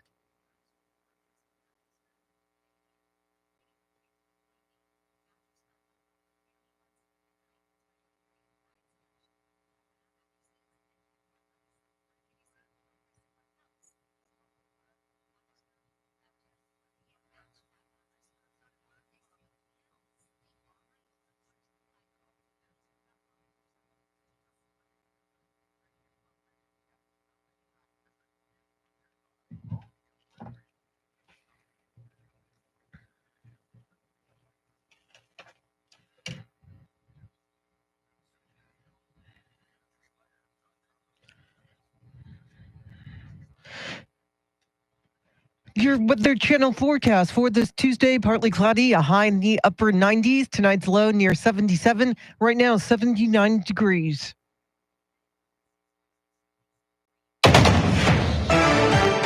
While the prosecution is rested in its case in former President Trump's hush money trial in New York City, Trump spoke to reporters before entering the courtroom this morning. I'm doing this because our country needs it. Our Constitution's under threat. Our country needs it. So here I am. I will be doing something in the morning and then probably coming back in the afternoon. And we'll be resting pretty quickly. Resting me, resting the case. I won't be resting. I don't rest. I'd like to rest sometimes, but I never get to rest. But we have a phenomenal case. We've won the case by any standard. Any other judge who would have thrown this case out. Any other judge would have thrown this case out. It appears unlikely Trump will testify as his defense team is expected to rest its case today. Meantime, President Biden travels to New Hampshire to mark a milestone for veterans' benefits expanded by Congress. Less than 2 years after signing the PACT Act, expanding health benefits for veterans exposed to toxins, President Biden will announce more than 1 million claims have been approved. This is truly personal for the president, given his experiences as a military parent. White House Domestic Policy Advisor Neera Tanden says the PACT Act was the first bill to comprehensively address the impact of burn pits in war zones. The senior administration official says the approval rate for PACT Act-related claims is about 75%. At the White House, Jared Halpern, Fox News. Another gun brought to a school near San Antonio ended with a student arrested. Yesterday, an 11-year-old student at Wilder Intermediate School in Schertz was arrested for bringing an airsoft BB gun that resembles a Glock pistol to school and posting a threat online. The student implied in the post the gun was real and he intended to use it in a fight. He was charged with making a terroristic threat and taken to Guadalupe County Juvenile Detention Center. It's the third gun scare at a Schertz school in a week. Well, Texas insurance is getting more expensive even as insurance companies are losing money. Texas has almost every kind of peril that you can think of, aside from maybe volcanoes. Mark Friedlander with the Insurance Information Institute tells KXAN Texas policyholder bills are higher, almost twice as high as the national average, but insurers are taking hits. Last year, the industry paid out $1.11 for every dollar collected. That's the biggest underwriting loss in 13 years. Lieutenant Governor Dan Patrick wants lawmakers to look at ways to make insurance more affordable, but in the meantime, if you adjust your deductibles upward, you could significantly bring down your premium. Eric Lycum, News Radio 1200 WOAI. It is 8:37. Traffic and weather together in a minute, but first, check of your money and the world of business. Scott Carr is live at the Bloomberg News Desk.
All right, thanks, Scott. News at the top and bottom of every hour, along with breaking news as it happens. I'm Charity McCurdy. Here's traffic and weather.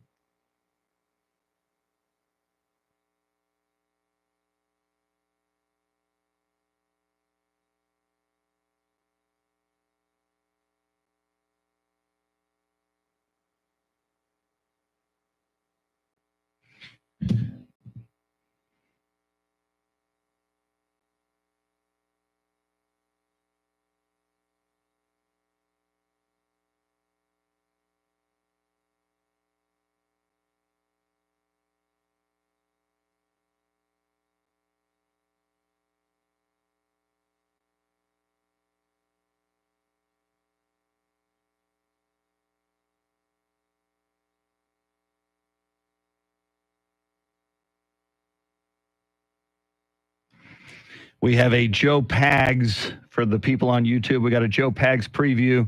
Got about a minute of Trump talking, walking into the courthouse. Then we'll do our thing.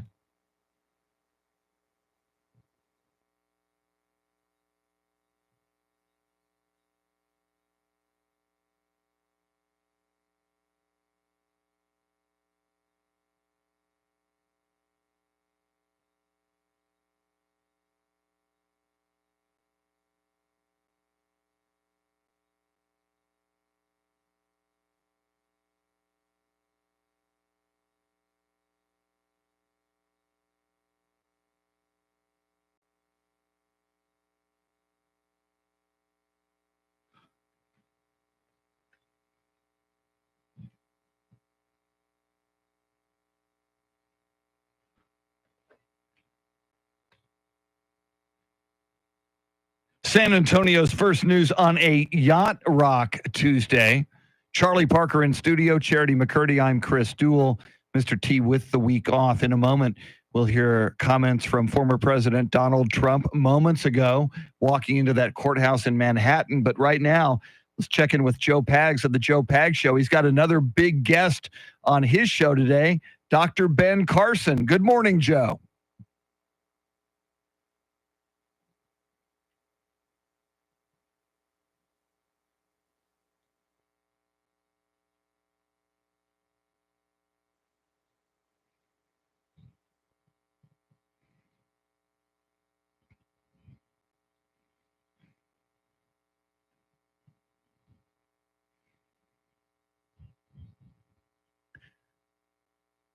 See you then, Joe. Catch the Joe Pags Show every weekday afternoon right here, 5 to 8 p.m. And speaking of former President Donald Trump, moments ago, he walked into that courthouse in Manhattan for that hush money trial. Even though the prosecution rested yesterday. Let's listen in on some of Donald Trump's comments from moments ago.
Former President Donald Trump's comments walking into that courthouse moments ago. And Charlie and Charity, a story we've been talking about this morning, it just continues to blow my mind that Graceland, the home of Elvis Presley, could very well be in foreclosure and fall out of the hands of the family of Elvis Presley. His granddaughter, Riley Keough, inherited it when her mom, Lisa Marie Presley, died just relatively recently. And the foreclosure, I believe, if I understand it correctly, has to do with some monies or lack of monies involving Lisa Marie. She is, according to this company, she took out a $3.8 million loan, and against the loan gave this company or put up the deed to Graceland. So this company is alleging, but Riley Keough, granddaughter of Elvis, and daughter of Lisa Marie, says these are phony, false documents. None of this actually happened. Yeah, and whether it did or it didn't, I mean, there's enough money in that family lineage that they'll get it taken care of. Nobody's closing down Graceland. And when we talked to Mike Opelka earlier this morning at 7:20, he brought up the fact, hey, let's don't forget that there's a body buried on that mansion. Well, there's actually 6 bodies buried on that mansion.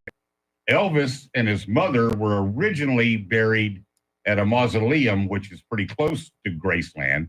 Then after thieves tried to steal the body, they took Elvis and his mother's body and buried them at Graceland. And since that time, Elvis's grandmother, so there are 6. Okay. Elvis, his grandmother, both parents, Lisa Marie, and his grandson, Benjamin Keough, who committed suicide at the age of 27. So all 6 of those bodies are buried at Graceland. Yeah, like you said, Charlie. I mean, there's 600,000 visitors a year at Graceland. There's got to be more money coming in than going out. You ever been? I want to. That's on my bucket list. I embarrassingly have never been. How about you? Twice. Nice. Yeah. It's not, I mean, it's a lot of it has to do with because it's Elvis. Yeah. I mean, it's the king of rock and roll. Mm-hmm. Uh-huh. But it just didn't overwhelm me. I thought I would be overwhelmed. Yeah. But I wasn't. It was still interesting because it's Elvis's pad. Man. Yeah. You know what I mean? I've watched on live stream the candlelight vigil during Elvis week, yeah. the anniversary of his death. So at night, it's all these people out there holding candles and singing Elvis songs in unison. Yeah. It looks I'd love to go at that time of year. I August. did like when we were taking the inside tour, he had 2 lamps that we had in our household when I was growing up. Probably half the world has got it. It's like a Black Panther, ceramic Black Panther with, the lamp top. I've had 2. I was like, oh, hey, we had that in my house when I was growing up. Your family had taste. Same too. Did you have a jungle room? Oh, no. No, we didn't. We did not have a jungle room. I got to someday see the jungle room. That would be it's on the bucket list, just like Charity. I got to go there someday. More coming up. We'll get you caught up on headlines, traffic, weather, and more. WOAI News Time, 8:47.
Just ahead of headlines, traffic, and weather together. In fact, let's just go there right now. Charity McCurdy, what stories are you tracking? Well, former President Trump's hush money trial resumes with a former Michael Cohen legal advisor back on the stand. Senate Democrats are once again trying to pass a bipartisan border bill, and 2 teens are facing life-threatening injuries after a drive-by shooting near downtown. We'll have more coming up. Right now, traffic and weather together.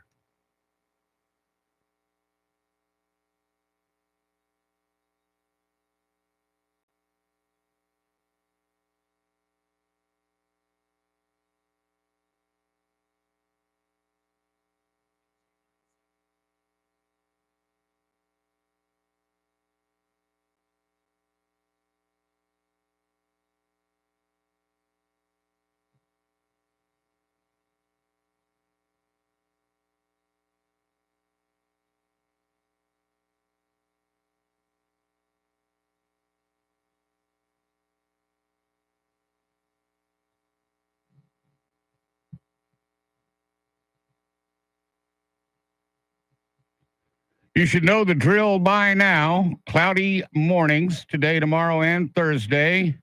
Sunny afternoons, mid to upper 90s. Right now in Schertz, 77, Lackland, 78, San Antonio, 79, and it's 8:53.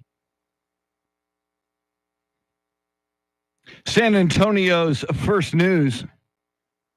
Charity McCurdy, they say it could reach triple digits either Friday or Saturday. You predicted in February the first triple digit day would be May 16th. I predicted June 2nd. Tim predicted June 3rd. If I have this figured out correctly, if it happens on Friday of this week, you will be the closest. If it happens on Saturday of this week, triple digits, I will jump ahead of you. It's weird how the calendar works. So Yeah. if it happens Friday, you're the closest. If it happens Saturday, because it's like between 8 and 9 days. You'll be within 8 days. If it happens on Friday, you'll be at 9 days. I'll be at 8 days if it happens on Saturday. Can I get in on this? Yes. Okay. Charlie, when will be the first day of triple digits? I'll just pick a day after whoever has the furthest away day. That would be Tim Merriman as June 3rd. All right, so I have after June 3rd. Anytime after June 3rd. But what we still have that is still left to be figured out, how many total days over 100 degrees. Charity has 62. Tim has 52. I have 70. Wasn't last year the record? Something crazy, like 90 or 80 last year, something crazy. I don't remember, but it was brutal. It's the longest summer ever. And, we're not even technically in June yet, and it's already brutally hot. I mean, it was miserable outside. The only place to be is in a pool. Yes. Well, I think the miserable is, relative. Like, whether I kind of dig it myself. I do see God created pools and beer and ice chests. Yeah, for moments like this. Exactly. Can only last so long, though. I'm good till November with triple digits. As long as I got a pool, frosty adult beverage or 6, I'm good to go. I know, but you have to function the next day at work. That's the hard drinking alcohol in the sun, I hear that's quite the combination. Yeah, not the best idea. I don't find anything wrong with it. Well, Charlie, thanks for hanging out. Sure. Want to thank EJ Pacheco and Andrew Zimmel for making the entire broadcast go, doing the heavy lifting. Lots of fine people watching the live stream on YouTube and listening over the airwaves or the free iHeartRadio app.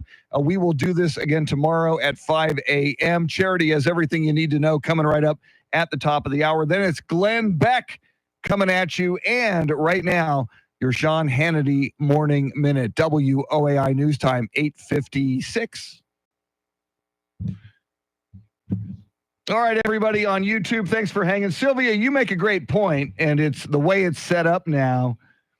You don't have full audio all the time, but we might, and part of the reason we do that is so that we can talk to you.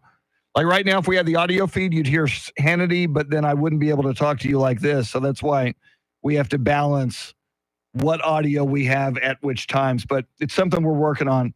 So thanks, everybody. Charity has a habit of using a lot of profanity. Exactly. You got to watch Charity. Charity's dropping F-bombs left and right. So we gotta be careful about that. Y'all have a good day. We'll see you tomorrow. Thanks for hanging.